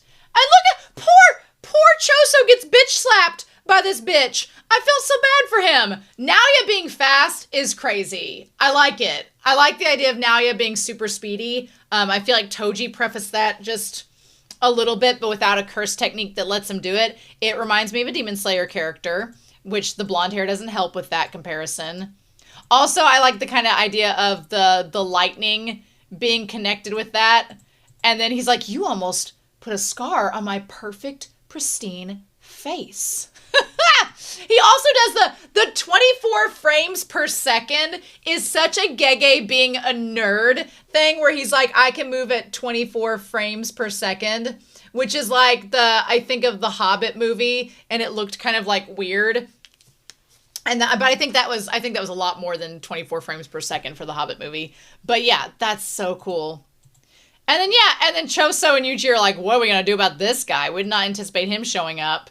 He's like, I know the vessel's got stuff going on. See, that looks so much like Megumi. I swear Naoya would be fun to cosplay as Femme Naoya because you'd have like the cat eye, like the Cleopatra cat eye eyeliner that he's got going on. But honestly, if you put Megumi's hair on that face, it kind of looks like it. You can see the Zen'in. You can see the Zen'in vibes. You can see it. He's like, but what's that being beside him? Okay, I thought for a time that Naoya believed that Choso was Megumi, and they were trying to just fool him with that, but clearly he knows that he's not. He's like, I'll crank up the speed. Also, look, I associate Naoya with like frat boy party vibes and energy, which the idea of Naoya, if this was like a modern AU, which it's in modern times, but if this was a non-fantasy, non-sorcery AU, and it was just like they were just regular people without any abilities or techniques, the idea of him using speed, I believe it. I believe that he would do that. So yeah, and then just the aura of Yuuta showing up. He's like, is it Gojo? No, it's creepier. And then Yuta's here in all their non-binary glory to be like, hey, did you guys miss me? Like, what is that pose? What is that pose? The red and the purple together is wild. So Yuuta, we need to put Yuuta up here, being related to Gojo in terms of their cursed energy feeling, which is, I don't know how to feel about that. So yeah, we'll see. Which I think back in Volume 0, it was joked that he's stronger than Gojo, or has the potential to be. So yeah. And he's like, what are each of you to Itadori? He's basically like, am I going to have to fight both of you before I get to Itadori? That sword, I feel bad that Yuta's sword has been broken. I don't know what we're going to do about that, because that sword being broken now that Yuuta is an ally is a problem. This bitch, though. This bitch. Naoya, as soon as he sees Yuuta, recognizes Yuuta could kick his ass. What does this punk-ass bitch do? He's like, oh, hey, I'm Maki's cousin. You son of a bitch. You were talking so much shit about her and about how she was not fit to be in the Zen'in clan and how much she should be killed. And if it were you, you just go ahead and stab her in the back. But, oh, we're going to use her name when it benefits you to be like, oh, we're besties. Like my cousin, I see her every year at Christmas. Oh my gosh, we talk the town up. You son of a bitch. You son of a bitch. Because I'm like, if Yuuta heard you talking smack about Maki, he'd have shoved that sword up your ass, my friend. So, oh, Naoya, oh my god. And then I'm glad that Yuuji connects the dots and he's like, oh yeah, that second year that Fushiguro mentioned back in season 1 that, you know, Gojo, that he's like a special grade sorcerer like Gojo sensei. Okay. And he's like, I'm Naoya Zen'in. I'm hot. Spare me. He's like, I'm Maki's cousin. Yeah, you son of a bitch. And Choso's like, look, we need to go. I like that Choso's like, we need to get out of here. This is bad. Choso is so level-headed. Good for him. Good for him being level-headed. He's like, we need to leave right now and get away from them. So yeah, and also, Yuuta looks freaking insane there. Yuuta already always has like the zombie, like I haven't slept in 20 days, like bags under his eyes. But Yuuta is very similar to Gojo in that he's an Oscar-winning actor. He is possibly okay with having a relationship with a dude, which is totally fine. Good for him. Good for Inumaki. But also he has a lot of cursed energy and is kind of OP. And I'm concerned about that, to be honest with you all. So yeah, he's like, this gives me the shivers. I don't like this guy. And Choso's like, I'm going to buy us some time. We'll meet up at yesterday's spot. And then as Yuuji goes, Yuta's right there. I'm concerned about Yuuta for a lot of reasons because, again, Yuuta fighting Yuuji, Yuuta clearly had the upper hand. And Yuuta clearly was going to win.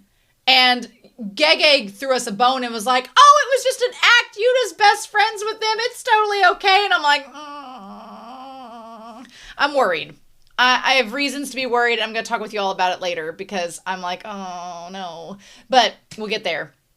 So I was trying to block his path, but you read my intentions. So those two, I like that Choso's just like, I don't want to fight this guy. He's like, really? Do I have to? Do I have to do it? And now he's like, you're gonna die. I'm gonna win. This bitch, this punk ass bitch. Naoya, I want to learn. Here's the thing. I don't hate Naoya. I want to love to loathe him. He is giving me vibes of Flock from Attack on Titan. I'm getting love to loathe. I want to watch him, and here's my dilemma. I want to see him get his penis crushed, but I also want to watch him in every episode of the season. I want him to be in every episode, but I kind of want to watch his demise. He's like a car crash. I can't look away. I want more Naoya, but I want him also to suffer in the end. Is that wrong to say? Is that weird? It's kind of the same. I'm like, oh, I'm glad we found someone to replace Mahito. No one can replace Mahito. Mahito cannot be replaced. Mahito, R.I.P., rest in peace. Naoya wishes he was as badass as Nanami. R.I.P., rest in peace. But nothing can replace Mahito. But Mahito had this, like, devil may care, I'm better than you energy. And it worked really well for Mahito's character. And I loved watching it on screen. And I thought when Mahito was absorbed by Geto, I'm like, oh, damn. Mahito was such a fun character. Who's going to replace the fun factor? And then this fuckboy shows up, and you're like, oh, this walking disaster will do quite well. We can get that with him. So yeah. So anyway, then we go back. Is it me or does Yuuta just look like he's smiling? Like, how creepy is that? Like, Gojo has creepy eyes, and Yuuta also has creepy eyes. I don't know how to feel about it. And also that giant cursed spirit's eye is right behind him too. What a shot. How crazy. But yeah, so they both fight it out in this abandoned theater. Mm-hmm. And then they both battling out to the death. I mean, it was a convincing fight. And I think, honestly, Yuuji might have been able to hold he might have been able to hold Yuuta off if Rika hadn't gotten involved. But once Rika got involved, it was over. Yeah. Also, this shot of Gojo is absolutely terrifying. Like, the one shot we get of Gojo, maybe for the whole season, probably not, but like the blue eyes and him looking down, freaking scary. Like, that's where Yuuta gets it from. It's the same, like student, like teacher, is crazy. So Yuuji says, have you noticed? He says, I have more cursed energy than Gojo Sensei. I'm concerned about that. So he has more energy than Gojo.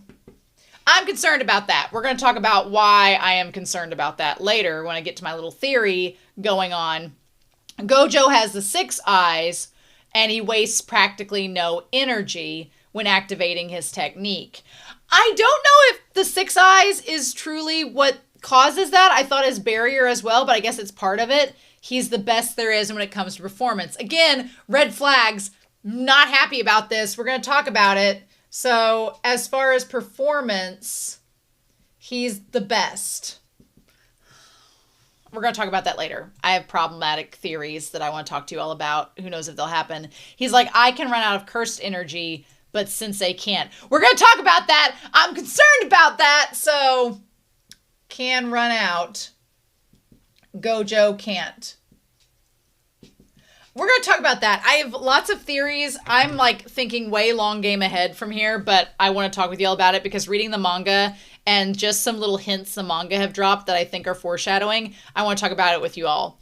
But yeah, so I like that Yuuji looks into his inner Toto to try to gather advice, and it all works out from there. But yeah, so the better a sorcerer is, when a sorcerer, we get these 2 moments of big text. This is the first time. The other one is the damn Culling Game rules, which I'm saving this part of Whiteboard Kun for, to talk about the damn Culling Game rules. But it says, when a sorcerer is inexperienced with manipulating cursed energy, there's a deviation in the cursed energy during preliminary movements, allowing the prediction of their next action. So, if you're not as strong, that's why other sorcerers can predict your moves, because they know what's coming. The more precisely, but a first rate, when they have mastered manipulating cursed energy, there's no deviation, making it difficult to predict their action until the last second. Which, that makes sense. That all ties together. But with this guy, there's cursed energy constantly rising from his entire body or even his sword. Basically, as you can see from this image here, Yuuta is giving just the biggest of dick energy possible in this moment. And Yuuji's like, I'm impressed. It's not a question of reading his movements. That's just not, you can reduce all damage to the bare minimum.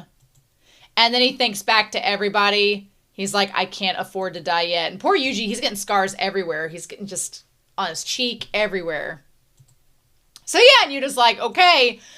The car scene where he parkours through the window and grabs the knife, that was so badass. And then we do get Gojo. He says, Gojo shows up. He's like, there are some types who center their training around the use of a weapon. He's like, but you don't want to become dependent upon a cursed tool and neglect your manipulation of cursed energy. So now, do I think that Yuuta has neglected manipulation of cursed energy by relying on the sword? Not necessarily, but it's definitely a risk. I feel like you could say, I don't even think Nanami using his blade was an issue, though. I don't know. Maybe the Zen'ins, with their use of tools, it might become an issue. But it's still a ways off for you, though. So Slaughter Demon's just an emergency measure. He's like, well, you never taught me all this. He's like, it would have been nice to know this now, right? Damn it. And then, yeah, he breaks the blade. The sword breaks. And he's like, well, of course it would. He's one of Gojo's students after all. That should have been a sign whenever Yuuta was praising Gojo. It should have been a sign that Yuuji wasn't totally going to die. But also, I thought for a second Rika was going to snap his neck.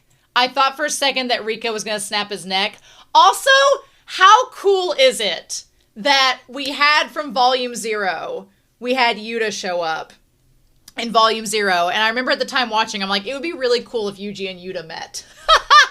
It'd be really cool if that happened. And at the time, I'm like, I don't know if that will ever happen. Maybe it will. I mean, they're all in the same story, so probably at some point. But it's so cool to see the MC from like the Zero prologue volume meet the main character, especially like in a battle. It just, again, it feels like wish fulfillment. Gege's giving us wish fulfillment. And then he's like, hold him still. And he's like, I can't move. And he's like, it has so much power. And then I like that in this moment, we get him imbuing the sword with his reverse technique. And that's when he digs it in. I mean, that also should have been a sign too. If Yuuta wanted to, he could have just slit his throat or cut off his head. But then maybe that wouldn't have killed him. Maybe he was trying just to stab the heart and not activate Sukuna. But I think this moment here, when he stabs Yuuji... Okay, we go straight to the credits from there. Okay, now we're going to transition over to episode 2, episode 49, skip yield intro. This also said nudity and profanity and violence. What nudity are we getting in this series? Is Naoya going to have like a porno spread in this? What nudity are we getting other than like a shirt being off? I'm curious. Okay, so, but also I think, I'll show you the screenshot when we get to it. There was a brief moment where we cut to Sukuna's lair, and Sukuna was like... And I thought that meant that Sukuna was going to pop out and be like, and keep Yuki from dying, and keep Yuuji from dying. But what ended up happening instead was that Sukuna realized when the sword went in that the reverse technique energy was there, and Sukuna's like... Gonna stop the heart for a second, and then you're gonna reactivate it. Well, fine, I'll let you do this, since I can tell you're not actually trying to hurt my vessel. Fine. That should have been a sign. If that wasn't a sign to end all signs, I'm sure when the manga came out, were people like, but Sukuna didn't come out, so what's the deal? Okay, so we start the episode off with Megumi walking away from Sumiki. Like, walking away quickly. Like, Megumi doesn't get in a hurry for anything. But... Sumiki is awake. She's not walking on her own. I thought that lady was dead. I thought the lady that was with Nobara and them, I thought she died. I just finished volume 10 of the manga, and they were showing like a bunch of bodies of different... Well, no, I guess she didn't die because she's with Nobara and them whenever that one mofo shows up that Nanami beats up. So yeah, I guess she didn't die. Of all people not to die, her. But she's in charge of Sumiki, and Megumi is pissed. This whole Culling Game thing is pissed. And I like that Megumi does not call Ghetto or Brain-kun. He calls him by the Kamo name. He calls him by his proper government name. And is like, no, this is this bitch here doing all this. We're going to write it down and talk about it here in a little bit. But yeah, and Megumi's just like, nope. And for Megumi to recognize that he can't do this on his own, my heart, the growth of this man, where he's just like, because back in season 1, when him and Nobara and Yuuji went to the bridge, he didn't want to get Nobara and Yuuji involved, and he was like, well, I can just do it on my own. I'll just go off to the bridge on my own. I can handle it. And after everything that's happened in season 2 and now, he's like, I cannot do that. I need help. And I need Yuuji and Sukuna's power, and Yuuji to help. For Megumi to admit that is kind of crazy. But yeah, so there's all that. And it's kind of the only thing that kind of sucks is we don't get to see the reuniting of Fushiguro and his sister. But I like that Gege leaves it to us to imagine what that experience was like. And maybe we'll get more of it. Maybe we'll get more flashback to it when we get back to the Culling Game. So... we'll talk about it, but hearing this title, One More Time, I just thought of Daft Punk, and I'm like, we're gonna celebrate. I'm like, that's why I'm like, Gege is making us, he's getting us like all buttered up to just slaughter our senses, I can tell. So yeah, and then we got this cut here, and yeah, it's Sukuna going, tch. What a damn tease. This show, I was all ready to be like, oh, here's Sukuna, and we get like 2 seconds of him. Like, not, we get a little glimpse of him just being like, ugh, whatever. Meanwhile, Naoya and Choso are fighting. They have this whole battle. The animation of Naoya going so fast you can barely see it is, I don't know what the thumbnail is going to be for this. I don't know what the thumbnail is going to be. I'm probably going to ask Discord, be like, hey guys, y'all, if you see the thumbnail for this episode, it's because I've asked Discord to be like, what would you make the thumbnail if it was you? Because there's too many good shots. There's so many good shots in this episode set. How do I pick it? How do I choose? But this is one of my favorite shots of Naoya showing off his ability. It's just really impressive. I'm not usually a speed fan. I'm not usually somebody that's like, he's basically Jolteon. If I'm going to compare Naoya to a Pokemon, he's Jolteon. He is of the Eevee evolutions, of the Zen'ins. If the Zen'ins were Eevees, Toji is the OG Eevee, the normal Toji is the normal Eevee. Maki is probably, Umbreon, maybe. And that would make my Sylveon, maybe? Yeah. And then Naoya would be Jolteon. 100%, like just little sparks. I'm not usually into electric types, and that's not usually my type for speed and stuff, but Naoya makes it look really fun. And the way that Mappa animates him is just, it's so frenetic. I honestly cannot wait to see this in the manga, because Gege is really good at drawing frenetic energy and just making people look crazy. And Mappa is good at prettifying it and making it beautiful and very like animated so well. But there's something just so energized about Gege's style that I'm like, I want to see more of it. So yeah, he's like, I gotta figure out his technique. That shot there, just, Naoya looks great in the shot. That's what's so problematic. He's such a walking disaster, but he's so annoying. He's that guy that you're like, man, you're an asshole. But then he's like somewhat talented and can back it up, and you're like, son of a bitch. Like, that's the vibes he gives you, right? You're just like, he's like, I hate this guy, but I also want to watch him on screen, like, all the time. It's very conflicting. But yeah, poor Choso. So I like this beam. This beam being broken is kind of a theme throughout this conversation that they have with him. It's like we've dismantled one of the pillars, and we're going to talk about it. And Naoya is just like, well, what is your deal? Like, what's your beef? And Choso, he's like, you're persistent. What are you? And he says, I'm an older brother. Choso being an older brother. I don't want anything bad to happen to Choso. I want Choso to be safe. Choso is the levity. Choso is, to me, like the new Nanami. He is the adult of all adults. I just freaking love Choso so much. I don't want anything bad to happen to him. I'm so worried. But yeah, he's like, that's not an answer. I'm asking about your toughness and that technique. I think what's interesting is that up until the whole, like, The Shining with the elevator and all the blood coming down, up until him realizing that the blood was, even after that, up until he realized the blood was poisoned, he didn't think that Choso wasn't a sorcerer. He thought Choso was just a human and a sorcerer. He didn't realize he wasn't human until he realized the blood was poisoned and his body was rejecting it. Right? I love that shot. And yeah, their fight against each other is so good. Again, there are shots here, like with the animation and Naoya there. I can't believe we've had all this happen the first 2 episodes. Y'all, this kind of hype, this kind of stuff happening, I was thinking was going to be like 5 or 6, 7, 8 episodes into it. We're starting out with that. You all that waited 3 years for this to come out, bless you, because that sucks having to wait that long. That sucks having to wait that long. Could you imagine knowing that this is the next thing that happens and you're like, oh, we have to wait for that. Oh. That's so crazy. That's so crazy. Kudos to y'all for waiting that long, because that would have been tempting. Would have been hard. So yeah. And so then he has a knife, but it's a special knife. It's a cool knife.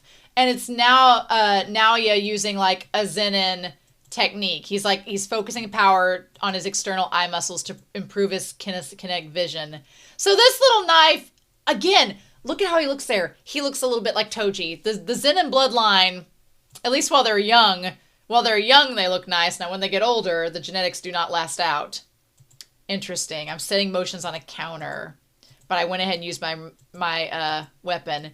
He's like, I think it's lame. I don't like sorcerers walking around with a weapon. It feels strange if you can't win without it. What's interesting is I think he'd respect Gojo.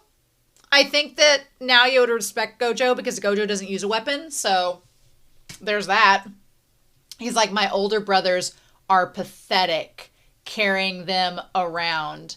Okay, yet they think they have any right to complain about Toji. Okay, so Naoya is definitely the youngest. He's young. I kind of love this conversation between Naoya and Choso, because Choso is the eldest brother and Naoya is the youngest brother. So it's like an older brother, younger brother, like conversation happening. But he's like, all my older brothers have to use weapons and they're trash and I don't like them. And they have the balls to like talk bad about Toji when they do the same thing. Which, respect that. And Choso's like, well, but he gives this lecture. He's like, do you hate your brothers? And he's like, I do. Which, honestly, in the Zen'in clan, when everything's about legacy and your bloodline, and if you were the youngest of a set of brothers and you wanted to be in charge, I could see why you would hate your brothers, because you're the last one to get pickings, unless you're like Naoya and you're, persistent. Older brothers who are less competent than younger brothers serve no purpose. So we have this conversation about brothers. And Naoya makes the comment that if you're not useful, then there's no purpose of you. What's the point of your existence if you're not useful, right? And he talks about women the same way. And then he's like, they deserve to be hung. I'm like, you're getting a little extreme, sir. And then I like that Choso comes in like freaking Mr. Rogers. And he's like, well, maybe you are who you are now because of your older brothers. I like that Choso's like, do you ever think about that, bitch? Do you want this moral quandary thrust upon you? And then Naoya's like, what? Did you just say something super disgusting? I feel like Naoya would be at a surf shop. I feel like he'd walk out of a Pac Sun with a skateboard in his arm, like with blowing a damn bubble. He's like, did you just say something super disgusting, like brothers being useful? Oh my God, he's such a fuck boy! Ah! Cannot. He's like, I'm grossed out. And I love Choso gets the close-up and he's like, son of a bitch, how dare you speak ill of siblings? He's like, competent or not, older brothers are an example to their younger brothers. If you go down the wrong path, then your brothers avoid that path. But if you go down the proper path, then you're an inspiration for your little brothers to follow. And I love that Naoya's just like, I don't agree with that. He's like, what would you do if you were strong because your older brothers proved weak? And he's like, are you asking why I'm that tough? And he's like, I'll tell you. I never had an example. I had to make many, many mistakes, but I keep walking in front of my brothers. That's why I'm strong. I love it. And then like the shining elevator of blood comes down. I like Choso's talk about how brothers are examples. Brothers are examples. And how they help and how you have to become a strong older brother to lead and become an example for those after you. I love it. And basically, the idea that Choso's cursed energy can become blood is freaking great. Also, kind of made me think, okay, maybe that's a benefit for Yuuji down the road, because we've clearly established at this point that Yuuji is their brother. We're going to talk about it. We're going to talk about it so much. But Yuuji's their brother. So if they have the ability to like make it difficult to kill because of the blood and the cursed energy tied to it, maybe that's part of the reason why when Sukuna like ripped out Yuuji's heart earlier in season 1, he didn't like, it kind of delayed his death or made it, it was different than a regular person. Maybe that's tied to Yuuji's fundamentals and core being. Maybe it's something that'll come into play later. Who knows? But anyway, the point is Naoya thinks that he's going to get past Choso's technique and it does not work.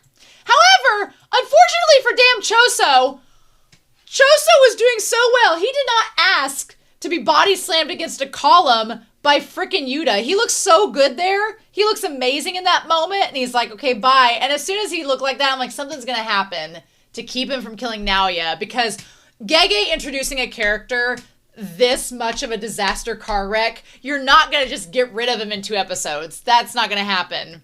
And then Yuuta shows up behind him. That shot of Yuuta walking in behind him is freaking the creepiest thing of this entire episode set. I'm sorry. It's as creepy as Gojo's eyes in that one shot. That's terrifying. Yuuta can be so freaking scary when he wants to be. I don't like it. And then he shows up, and of course, Choso senses Yuuta carrying Yuuji and freaks out, and then he just smacks him away. Poor Choso. Choso did not ask for this to happen.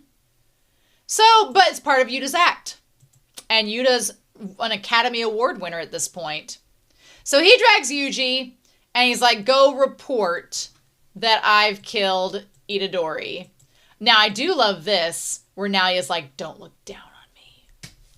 Do I sense thy hubris? Do I sense thy ultimate reckoning to come later down the road? Why, yes, I do! God, you know what I want? You know what I want so bad? I've already said it, but I want Maki to be standing over him with her boot on his throat, and I want him to be like, don't look down on me, and she's like, too late, bitch. Just go, I want it! I want it so badly! And Yuuta would support it. So, honestly, Yuuta had a lot of help from Naoya in this episode set when you think about it, because how was Yuuta going to convey to the higher-ups that he killed Yuuji while also keeping Yuuji alive? How is that going to work? Because they probably would have tested the body. Naoya could have tested the body to see, but because of Choso and the poison, he was half worried about himself. And Yuta's like, oh, hey, that sucks to be you. But also, he's like, hey, I killed Yuuji. Can, when you heal yourself, can you go tell them that, he's like, I'll use my reverse curse technique to heal people. Could you just report Itadori-kun's death to the top brass as well, since I did you a solid?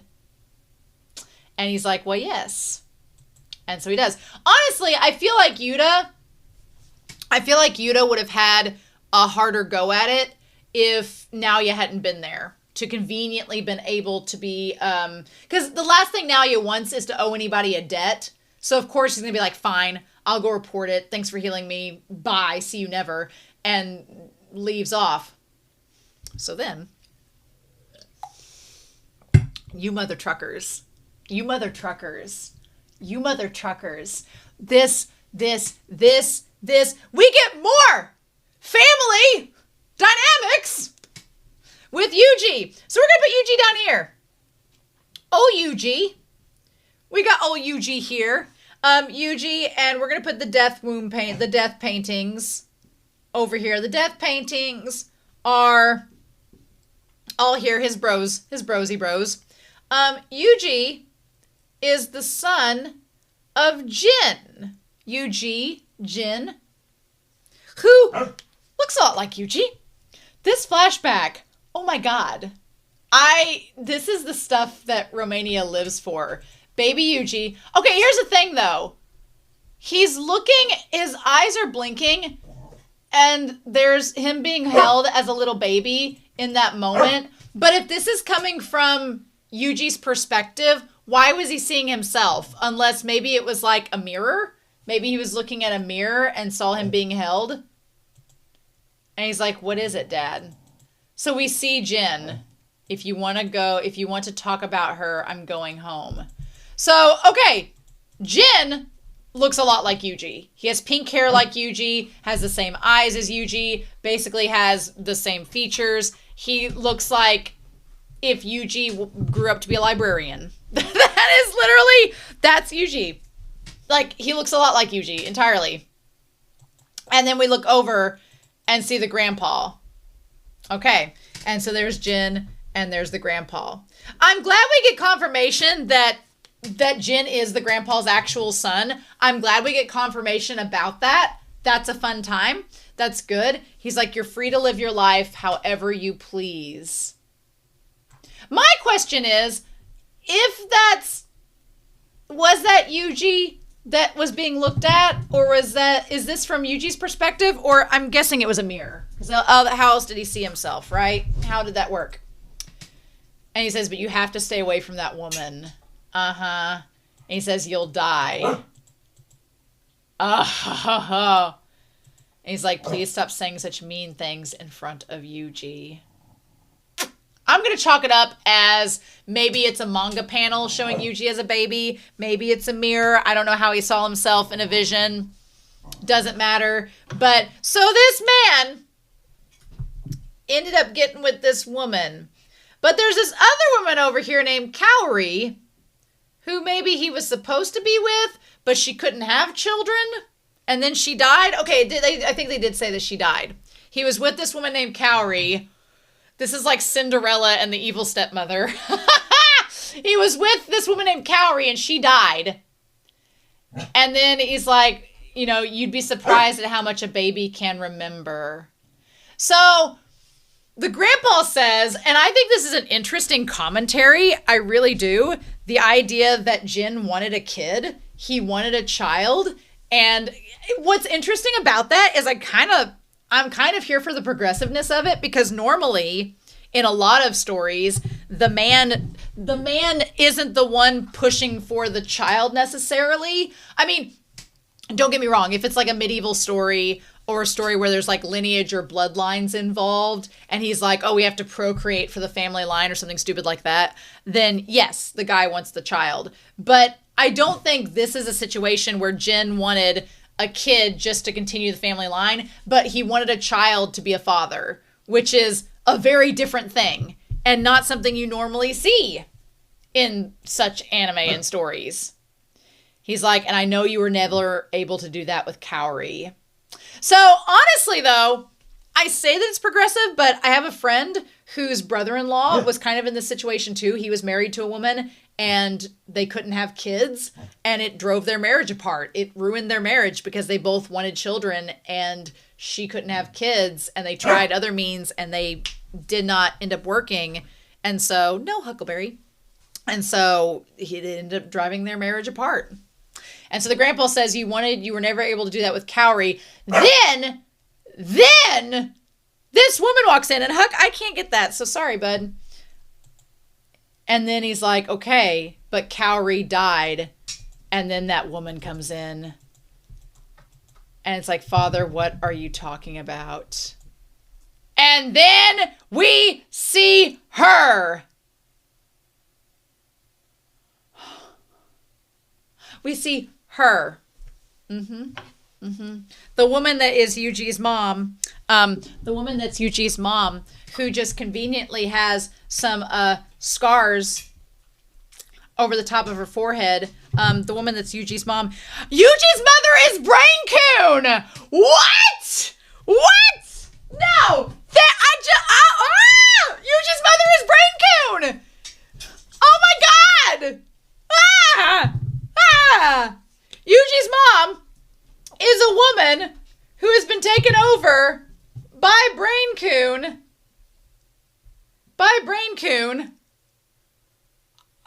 Who is also, in my mind, which is why he's the father. Here's my thing. I think that this woman is a descendant of the Kamo bloodline. I think she's a descendant of the Kamo bloodline because she looks kind of like Choso in a weird way. She kind of looks like Choso. I think she's a descendant of the Kamo bloodline. And she's like, oh, Father, what are you talking about? Nope. And then that's where we have Yuuji waking up. So as far as Yuuji knows, Yuuji does not know who that woman is. Assumes it might be his mom. We don't know how much Yuuji took from that moment of that conversation. Yuuji's mom was taken over by Brain-kun.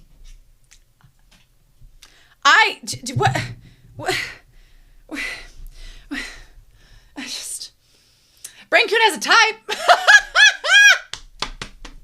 Brain-kun has a type, y'all. I'm just kind of floored by that. I'm floored by it, to be honest with you all. I thought that maybe Yuuji's mom was the grandpa's daughter and Yuuji's dad could have been like someone that, because at the moment that Choso's like, we're brothers, I'm like, well, okay, how does that work? Either Yuuji was like a little test tube baby that was like a little embryo that had been bioengineered by Brain-kun as somebody, or that, but just like, leave it to Gege to be freaking progressive about it, being like, oh yeah, Brain-kun's been taking over people all this time. Like, just, yeah. Hell, Brain-kun's been probably taking over people to have some of the Death Womb paintings. Like, just...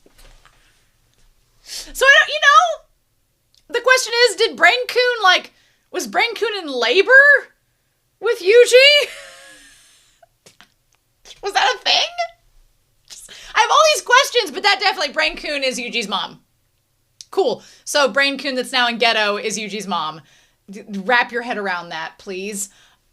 I'm just so floored. I'm so floored. It has to be Brain-kun. The scars on the forehead, it has to be. It has to be. We just don't know the how or the why. Also, why was Brain-kun giving birth to Yuuji? Has Brain-kun been working to create Sukuna's ultimate vessel this entire time? Also, did Yuuji's mom walk up to Ghetto in the alleyway as Brain-kun had been like, okay, fine. And Ghetto was like, what the fudge?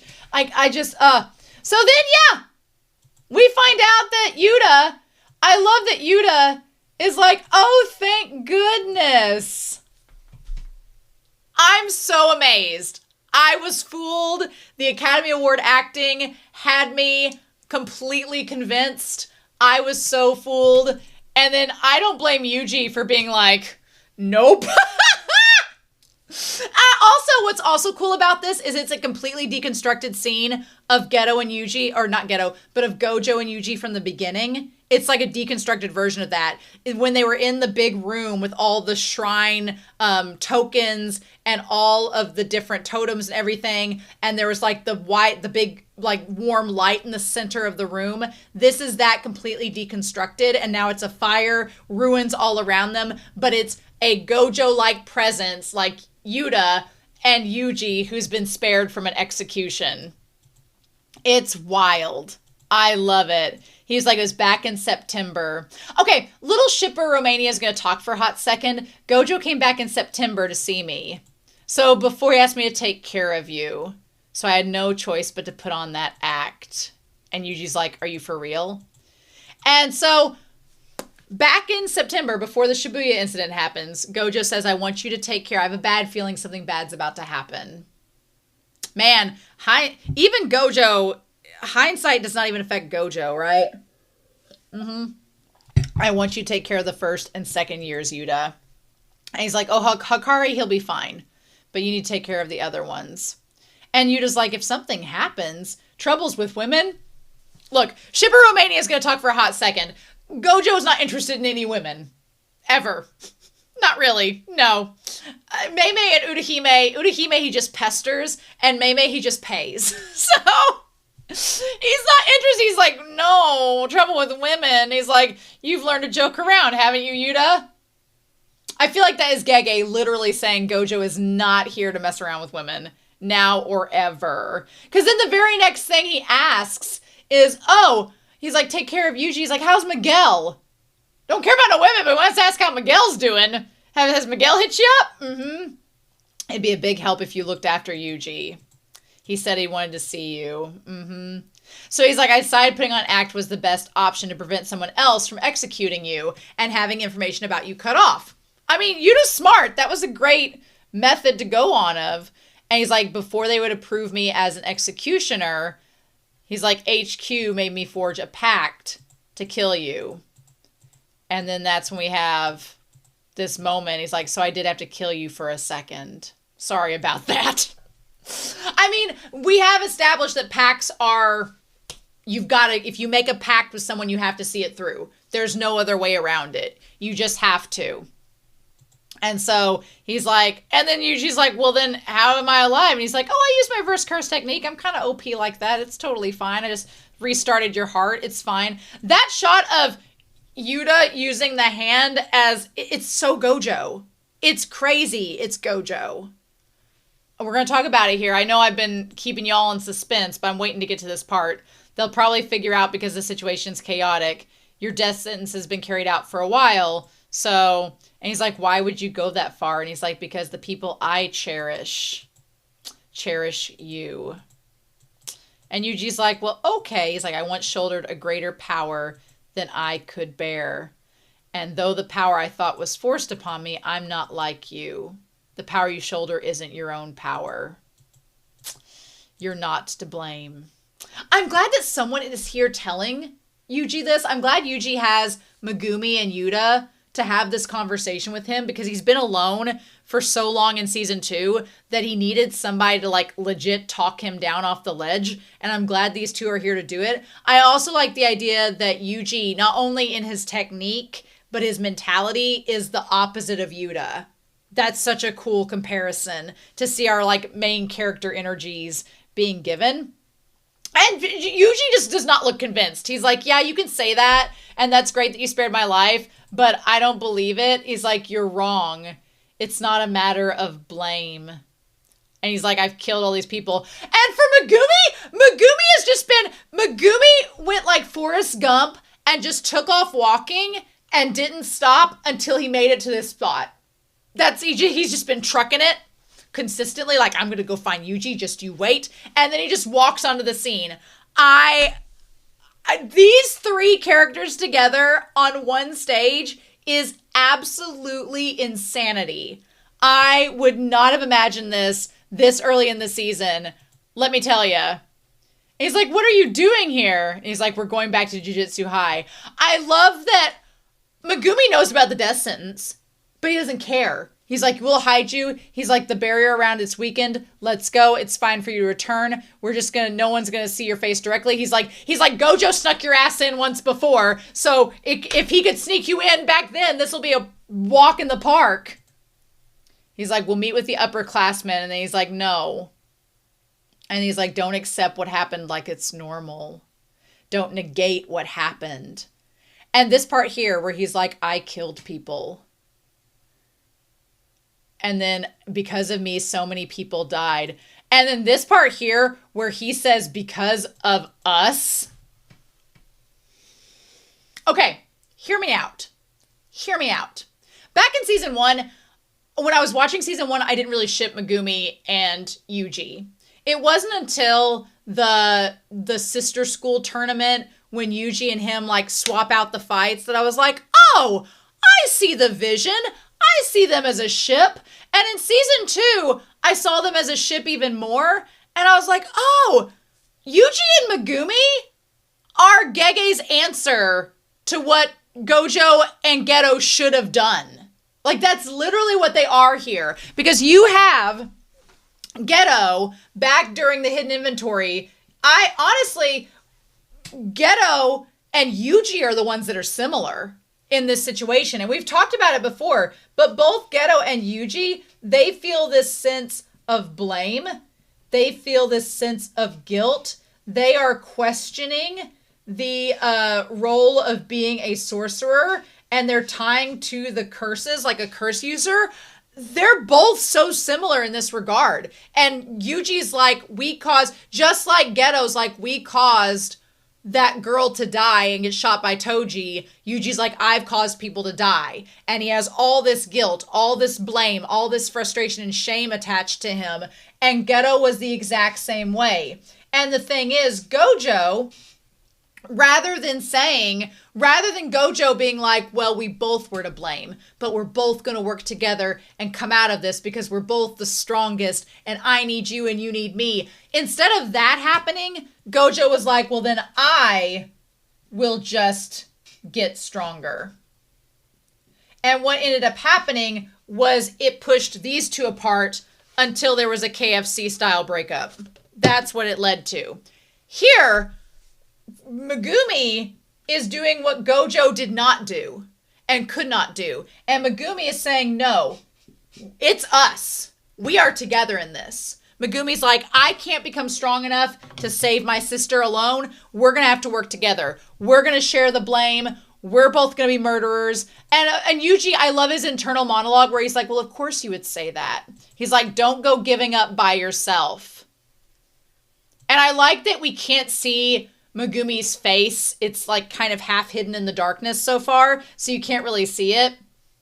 And so then Yuuji's like, no. And I like that Fushiguro's just like, I don't know how else to, because Megumi's not the best at explaining himself. He's not the best at being emotional. And Yuuji's so emotional and feeling down in the dumps. And Megumi's like, I don't know what to do. He looks so much like Gojo there. It's so crazy. And Yuuji's in the white shirt like Geto. It's just, the comparisons.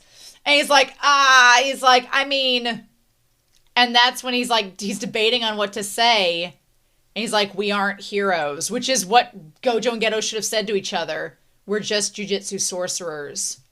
There's no one who can judge us in a true sense. That's all the more reason we have to keep proving why we exist. And Yuuji says, you're wrong, Fushiguro. And he's like, we don't have time to worry about ourselves anymore. And he's like, if you say that, we have to keep saving people. And he's like, you'll keep ending up suffering. So Yuuji is worried that Megumi, if he forgives Yuuji, if he keeps fighting alongside Yuuji, he's going to end up suffering. He's going to end up, getting hurt because of Yuuji. And he's like, I thought this was supposed to be your driving motive anyway, was saving people. And he's like, the whole time you remain with me. And again, it's that same guilt that Geto felt. Geto was like, I don't want Gojo to be near me because I nearly got Gojo killed and I can't be strong enough to protect him. And so I don't want Gojo to get killed. So that's part of the driving force away from them. And Yuji's having the same thing happening. And now that we know about Brain Coon and him, it's like, ah! And he's like, then that's when he's like, so start by saving me. And then we get the face of Megumi in the light. And y'all, it's peak cinema. It's a fucking masterpiece. He's like, you want to save somebody? Save me. And for Megumi frickin' Fushiguro to ask Yuuji that, y'all, he's like, Itadori. I love that slow look up at him. Where he's like, Noritoshi Kamo. So, we establish in there that Brain Coon is Noritoshi Kamo. I like that Fushiguro is calling him by his name, Noritoshi. I like that we're not calling him Geto. We're not calling him Brain Coon. He has set up a death game between those he granted cursed techniques. I like that Fushiguro is just being very clinical about it. The Culling Game. He's like, Sumiki has been drawn into this game too. He's like, please, Itadori. Okay, so we get some pictures of the people that are in the Culling Games. We get this person with a club. We get a plane or somebody. We get this. There's like a little bedazzled jewel on a suit jacket. It looks like a brooch. Looks like a brooch that's a flower. Getting like Giovanni from Pokemon vibes. That looks creepy with the whole warped thing. That's weird. There's somebody in the darkness next to like all these like talismans. Then there's some guy just smoking on a rooftop. Why not? And then he's like, I need your power for Sumiki. That shot of Megumi grimacing, being like, you can tell it's not that Megumi doesn't want to ask Yuuji for help. It's that Megumi is cursing his own powerlessness. He is so mad he can't do it himself. He's so mad he's not strong enough to save his sister by himself. That grimace is so freaking powerful. And Yuuji in that moment is like, this man who would never ask anyone for help is asking me for help. Y'all. And he's like, and you can tell Yuuji in this moment is like, okay, like starting a rally. So, the Culling Game, general rules, son of a bitch, Gege. There are times, it's like Gojo's techniques. There are times where Gege's like, I don't know. I'm just going to write it down and you all read it. Son of a bitch. So, okay. Culling Game general rules. We're gonna move this over a hot proper place now, which is moving over so I can write down the Culling Game rules. So the Culling Game rules, we're gonna get purple for this one. General rules. Why not general rules? I like how Brain Coon, Noritoshi, I like how Brain Coon was like, I don't want to be in control, but came up with an 8-step rule book to play the Culling Games. Sure, Jan. So, okay. So, Culling Game rules. We're going to establish what these are. And so, we're going to probably shorten them on here because there's a lot of writing. 1. After awakening their curse technique, players must go to a colony of their choice within 19 days and pledge their participation in the Culling Game. So you basically have 19 days to pick a location. What are they getting out of this? Like, why would somebody go to this? What's the point? 2. Players breaching the first rule will be stripped. Breaching the first rule will be stripped of their technique. Okay, so technique is gone if you don't go. Now, this was kind of talked about at the end of episode 23 or 24 of last season, whenever it was like the last episode of the season, because Yukio was like, well, but human nature, what if they just don't go? Like, you're making a lot of assumptions, Noritoshi. And Kamo, I don't know if I want to call him Noritoshi or Kamo. That feels like it's bad for Kamo, but Noritoshi. He was like, well, but he's hand-chosen the people who got the technique amplified. So he hand-chose these people. So he didn't just pick randos off the street that may have been smart and said, oh no, I don't want this technique, bye. He chose people that were probably in the worst position mentally, or like down on their luck, or like Junpei, bullied and ostracized and would definitely take advantage of that technique. So he chose his victims carefully, is what we're getting at. So then it says 3 non-players. What does it say about non-players? It says non-players shall become players upon entering a colony, and their entry shall be taken as a pledge to participate in the Culling Game. Okay, so basically anyone around is a player. That seems to be, that's going to be a thing, because that means if Yuuji or Yuuta or Megumi or any of them show up, regardless of if they've been transfigured, if they show up, they automatically enter the Culling Game. That's what it's saying. It's like everyone that joins is part of the action. You don't get to be a spectator. You're involved whether you like it or not. Okay. So then 4, players will receive points upon ending the life of another player. So you get points if you kill the other player. And this would obviously make Megumi very unhappy, because Sumiki is in a wheelchair and is probably not going to do much. So points will be designated based on the value the game master gives their life. Well, who the fudge is the game master going to be? Is that going to be Brain-kun? So, okay, so the point values are fundamentally a sorcerer is 5 points. Oh my God. Non-sorcerers are 1 point. Oh my God. And then by spending 100, so this is number 6, that spending 100 points and not counting the initial point value assigned to them, players may negotiate with the game master to add an additional rule to the Culling Game. What? So this becomes Mario Paint once you just get... So if you get to 100 points, you can add a rule. That's crazy. What? I don't like that idea. No. It says, okay, number 7 then says, the game master must approve any additional rules requested under Rule 6 above, except when the rule would significantly hinder the continuation of the Culling Game. Okay, so, the game master must approve unless it is to end the Culling Game or make it to where it would stop. So it's kind of like the genie. You know, it can't do certain things, like you can't wish for more wishes. You can't, your rule can't be to end the Culling Game. You can just make an extra rule. That is dangerous. I don't like that at all.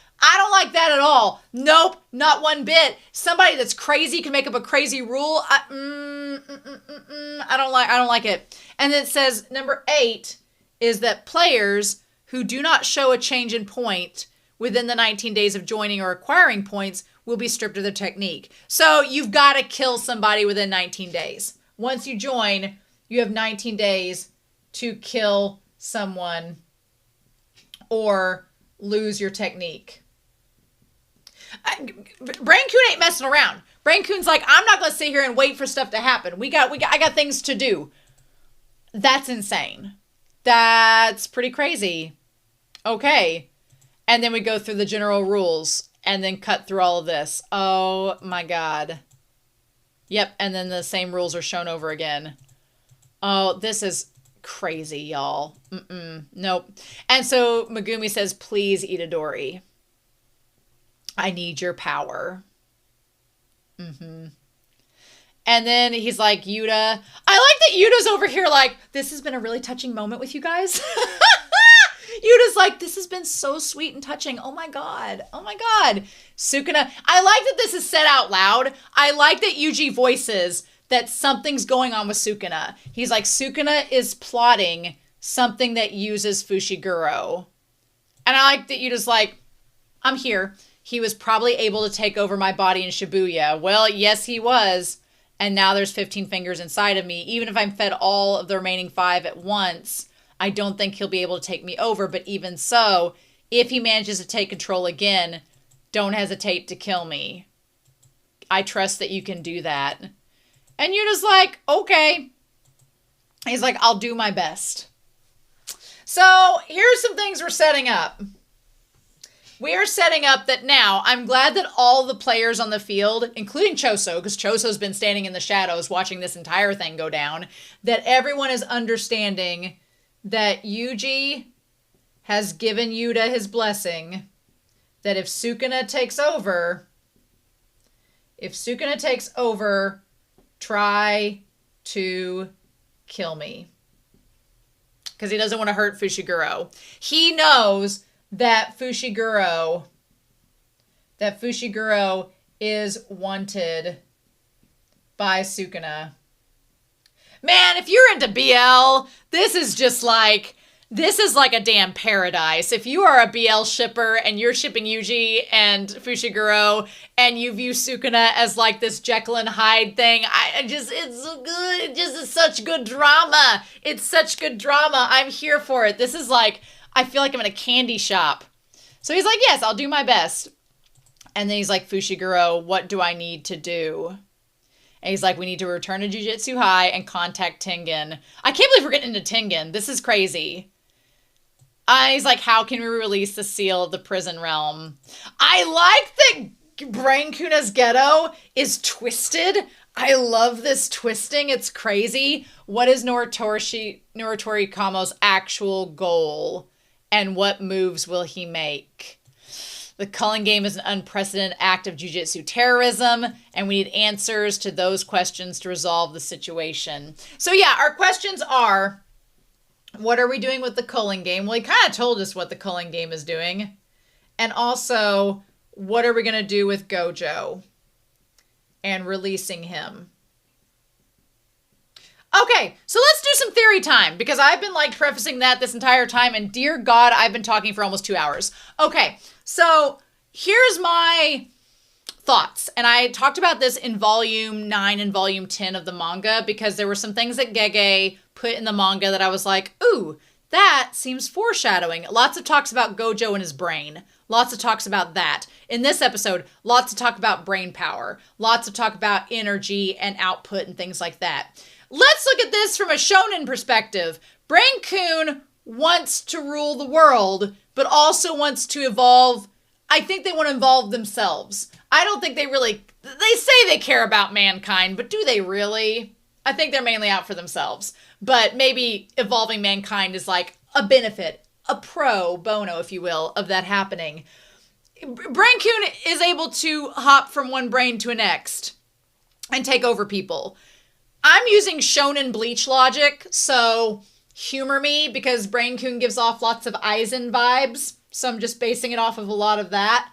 If I were Brain-kun, who would I want to take over? Well, Geto can only do so much, and he's kind of used Geto as much as he needed to. He needed to use Geto to get Mahito to get the whole Culling Game started. So aside from maybe hanging on to a few extra spirits, his body has kind of fulfilled its use. He needed the body of Geto to trap Gojo in the prison realm, and he needed the body of Geto to get Mahito to start this whole culling game. But now that that's all happened and it's all good and done, because he can't do the trick again, if Gojo gets out of the prison realm, Gojo's gonna kill that body of Geto's, because how dare you disrespect my former boyfriend. The trick has been done. It cannot be redone again. Not gonna work this time. Gojo, if he gets out of the prison realm, will snap his neck in an instant and rip it off. And say, sorry, I have to desecrate your body, bro, but this guy's already done it. So it's not going to work again. So in the manga, I was like, the worst case scenario would be if Brain-kun tried to get Gojo. That's like Doomsday scenario. I don't like that at all. I think that's a very bad idea. But Gege, who is sadistic, is foreshadowing it. Not subtly. He's just like, oh, hey, he's like, Gojo's the best one there is, the best performance. You know, old Brain-kun here, if he's trying to get into a body that's got all the power, the Terminator T-1000 would be this guy right here. Now, again, I don't know how he's going to do that because, again, the hat trick's already done. He can't, if Gojo gets out, then what do we do with that? My problem is, I think the problem is that I think that what Brain-kun wants is that he wants Sukuna to take over Yuuji, and that's part of this whole thing, is he wanted to create a vessel for Sukuna. Maybe that's what Choso and all these other Death Moon paintings were supposed to be. Maybe they were all supposed to be vessels for Sukuna, and they were failed vessels. They didn't work, and Yuuji's the one that did. We don't know how. We don't know why. We've not found that out yet, but for some reason, he's the perfect vessel. So I think he wants Sukuna because Sukuna can beat Gojo. And if Sukuna beats Gojo, then Brain-kun's going to hippity hop over and be like, thanks, and get over here. Because Sukuna doesn't care. Sukuna's a villain. He doesn't give a shit who Brain-kun takes over because he's like, I'll just kill him, whatever, doesn't matter. It matters to everybody else in the story. Sukuna's not worried about it. So I feel like he's going to try to get Sukuna to kill Gojo so that he can take over Gojo. And that's not good. Now, here's the thing that what I think it's setting up in shonen logic, because obviously, like, Gojo is the ultimate mentor, the ultimate OP character. What would be the ultimate bad guy move but to take over the ultimate OP mentor character? What psychological trauma would that elicit upon Yuuji? All of it. And I think that it's also leading to this idea that you have Yuuta over here. It would be setting up Yuuta to have to fight Gojo and have the mentor fight the student. Now, they did say that Yuuta has more output than Gojo does, which would make you think, okay, well, that's good. Yuuta could fight him. My problem is, Yuuta said he was limited. He said Gojo wasn't limited. And I'm like, I don't like that at all. So that means that Yuuta could end up getting killed by Gojo. I don't want that to happen, but I'm just saying that Gege is setting this stuff up by planting these little seeds. And I'm like, I don't like where that's going. I don't like that being brought up. No. Now, my thing that I think could save Yuuta is possibly because Maki, I want Maki to be like a major savior in this whole thing. I think it would be such poetic justice for Maki to be the one to fight Gojo and to, like, save Yuuta and do whatever. Because Maki is literally, I feel like Maki, I want Yukio and Maki to have a conversation and to talk about Toji and to be like, Maki, you're kind of got the same pact that Toji had. You have the potential. Toji let his pride get in the way. Girl, abandon that and just go balls to the walls, and you could do what Toji couldn't. And Toji could get the slip on Gojo. And here's the thing. Do I think Brain-kun is smarter than Gojo? I don't know. Because even though Brain-kun taking over Geto's body doesn't give Brain-kun Geto's intelligence, it just gives him his memories and access to his abilities and his like physical mechanics, but does not give him his intellect. So Gojo's freaking smart. So there's a chance that Maki could outmaneuver a Brain Coon inside of Gojo. I'm just saying I really would like that to happen if it goes down that route. I could be all wrong, y'all. I could be blowing smoke and this is all not going to happen and you all will laugh at me in like however long it takes us to get to this point. I don't think Gojo's getting out of the prison realm this season. I don't think he is. I would be surprised if he did. I think this whole season is going to be about the Culling Game and that's going to be it. And this Gojo's going to be left for another season. I don't know. We'll see. But also, I think that another thing Brain Coon is maybe not realizing because he hasn't really figured it out is that it could be that Sukuna teams up with Fushiguro and then they team up to battle and defeat Gojo. Because I feel like it would take three. I think it would take Yuuji, Fushiguro, and Yuuji working together to take on if Gojo was possessed by Brain Coon. But I don't know. I feel like Sukuna knows something about Megumi and wants to use his Shikigami and his abilities to fight as like a trump card. And so I feel like that's going to be the trump card because Brain Coon doesn't seem to know about this whole thing here. So I don't know. That's me shooting in the dark, but I thought about it in the little parts that were mentioned in the manga for volumes 9 and 10. I was like, how he would kill Gojo, the only thing I can think of is if he uses Sukuna. That's the only thing I can think of. And if Yuuta gets weakened trying to kill Sukuna, and then I could see like a bunch of chaos happening and it not being good. I don't know. And then you have Naoya involved. Naoya getting involved in all this would make it even more chaotic and worse. I'm like, no. So that's what I think the route is. Brain Coon has used Geto as far as he can use him. And us being shown him in Yuuji's mom, I feel like is a precursor that at some point Brain Coon's going to want to switch bodies. He's going to want to switch bodies. Now the question is, how would he get to Gojo? Is that possible? What is he going to do with that? So that's my prediction. I think that's the route we're going. I hope it's not the route we're going. I don't want that. But I don't know why else he would keep a hold of Gojo. You know, why would he not just destroy Gojo? I don't think he wants to destroy. The idea of it makes sense at the time to imprison him because you can't kill him. But then in the other vein, I'm like, no, he's planning something else with him, and I don't like it. I don't know. But I could be wrong. We could be wrong, right? Right? Could be. And so this was all her plan. She's hiding away at Jujutsu High. She doesn't want to deal with the higher-ups. I like that Yukio has inherited Gojo's not wanting to mess with the higher-ups. And so Tengen has the concealment barriers, and we've talked about the 1,000 doors. That was brought up in Hidden Inventory. And he's like, I'm sorry, Fushiguro. He's like, I'm going to ask now anyway. This was so sad. When he's like, I don't want to bring it up. I know you don't want to hear it. But he's like, I have to know.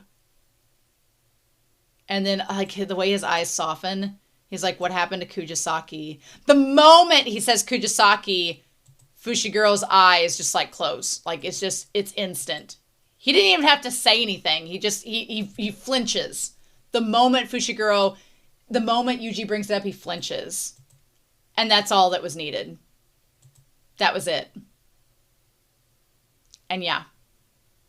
That's what Yuuji hates the most, is that he, in that moment, wasn't able to save her. And he's like, all right. And the fact that these two boys, I'm like, just hug each other, damn it. Just give each other a pat on the back but Fushiguro doesn't know how to comfort him because he feels bad that he wasn't there to help. And Yuuji just feels awful because he was there and wasn't able to help. And then Choso's like, hey, little bro. He's like, it's all right. And then Choso's like, all right, hey, we should be able to do something about the concealment barriers. I like the two of them are like, when did you get here? And he's like, I've been here the whole time. I like Megumi is like, what? I'm like, it's okay, Megumi. That's your future brother-in-law. It's totally fine.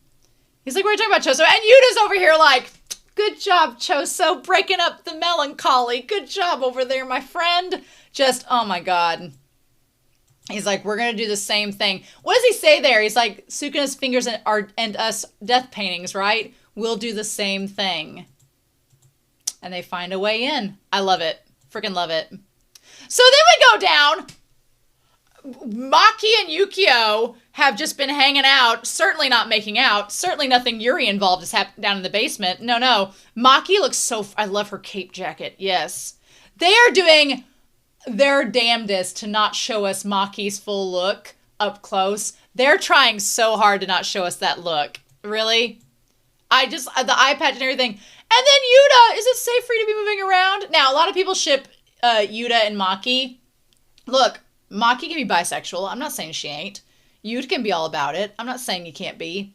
Yukio over there, she's like, I did my best. I'm so excited to see Maki in action. She's like, it's a good thing. And honestly, what saved Maki was that her physical pact saved her rather than her resistance to curses. It's a shame the clan head didn't make it. So yeah, he's like, well, about that barrier. And Choso's like, I'll explain. I like that Yuki's like, who are you? What's going on? The remains of my brothers. So we have the other brothers brought up, the other death paintings. Noranso, and then we have Shoso, and then we have Tanso. Oh, we also have Oso. Man, Yuuji just lucked out. And then Kotsuo, Choso, Eso, and Kechizo. Kechizo and Yuuji lucked out. They're like the ones that ended up not following this naming convention. So there went all that. Okay, and we see them. Oh, we got a little picture of it. I'm going to show it up here to you all. We got a picture for a hot second. Okay, so yep, we got that little one. They all look like little perfect cells. Yep, okay. Oh, wow. Yep, there they are. They all look like little cells. Okay. And there they are in the Forbidden Vault. Even if it's just their remains, with all 6, I should be able to sense their presence and using the side effect of my technique. And she's like, good. Who are you again? Okay, so Maki's glasses, one of her eyes is covered up. Interesting. I like they all look at Choso like, who are you? And he's like, for now I can say he's my older brother. And he's like, Yuuji, I love that Choso goes into Toto mode where he's like, brother. It's just, oh God, it's so good. I love it so much. And they're like, all right, let's go. So then they go where the evolution of the arm is. They go down. When Choso's like, I'll come back for you, I'm like, please don't jinx this. Because it seems all too convenient. It seems all too convenient that he's gonna be coming down to get the brothers, and he's like, oh, I'll come get you guys in a minute. It seems all too convenient. No, I don't know.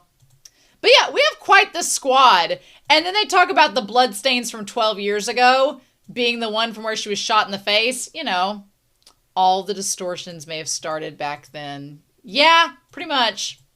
What a ragtag group. Yukio, Yuuta, Maki, Fushiguro, Yuuji, and Choso. If you told me that this was the mystery squad that was starting this season out, I would have been like, what? What? And then they get to basically what looks like the Saiyan time chamber. And Yukio's like, it's probably because I'm here, because I've talked some shit about Tengen, that he doesn't want me here. And then as they're walking away, Tengen's like, oh, you're leaving? Nice to meet you. Child of Zen'in, descendant of Michizani.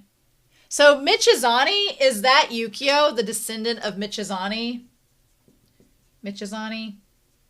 He said child of Zen'in. Like, was he talking about both Maki and Fushiguro? Yeah. Child of Zen'in, descendant of Michizani, cursed womb death painting. Okay, honestly, here's the thing. I mean, Yuta's not mentioned. Is Yuuji a death womb painting? Interesting. I want Tengen, which is this little creature here. I want him to be like Excalibur from Soul Eater. I would be like, Excalibur! That's why we keep Tengen locked in a cell, in a tomb, because nobody wants to hear him. Excalibur! I'm looking for him. I'm going to California. Like, I need him to be like Excalibur. And he says, and vessel. So did he call Yuuta anything? Did he call it? He's like, was it just me? Okay. So, because what does he say there? Yeah. Nice to meet you, child of Zen'in, descendant of Michizani. cursed womb painting. And then he says, and vessel of Sukuna. So the descendant of Michizani, either he doesn't give Yuuta any credit and acknowledge who he is, because child of Zen'in could be both Maki and Fushiguro. So either he doesn't give Yuuta any credit or he doesn't give Yukio any credit. Interesting. I don't know if Yuuta is the descendant of Michizani or not. I can't recall from Volume 0. It's been a couple years, so I don't know. But wow, so we've met Tengen. That's wild. And I've talked for 2 hours about this damn episode set. But it was 2 episodes. Can you blame me? My throat is raw, though. Girl's gonna need some hot tea and honey. If you're still watching this with me, thank you. Holy shit. Are we in for a treat this season? I'm so excited every week to get down and dirty with y'all with Jujutsu Kaisen. I'm so ready. I'm not ready, but I'm also so ready. And Whiteboard Kun is ready with me! So, yeah, next week, new cosplay. Gonna keep having the old KFC bucket of angst. Maybe I'll put some popcorn in here. Maybe I'll be eating chicken out of it. I've got some caution tape left in here from the Board of Gay Yearning. So maybe, who knows? Maybe I'll have actual, like, food in here. Maybe I won't. I found earlier in the fall a bag of ketchup chips that were about 2 years old that I used the last time I did season 2. I almost kept them, but then I thought, nah, new year, new me. So anyway, I'm excited to hear your comments down below, but I'm going to go get some therapeutic stuff from my throat. I hope you all have a great week. Stay safe, be kind to one another. And yeah, I'm going to be so freaking hyped to get back here next week. And we're going to talk about Jujutsu Kaisen Season 3, Mother Truckers. Let's roll. I'll see you then.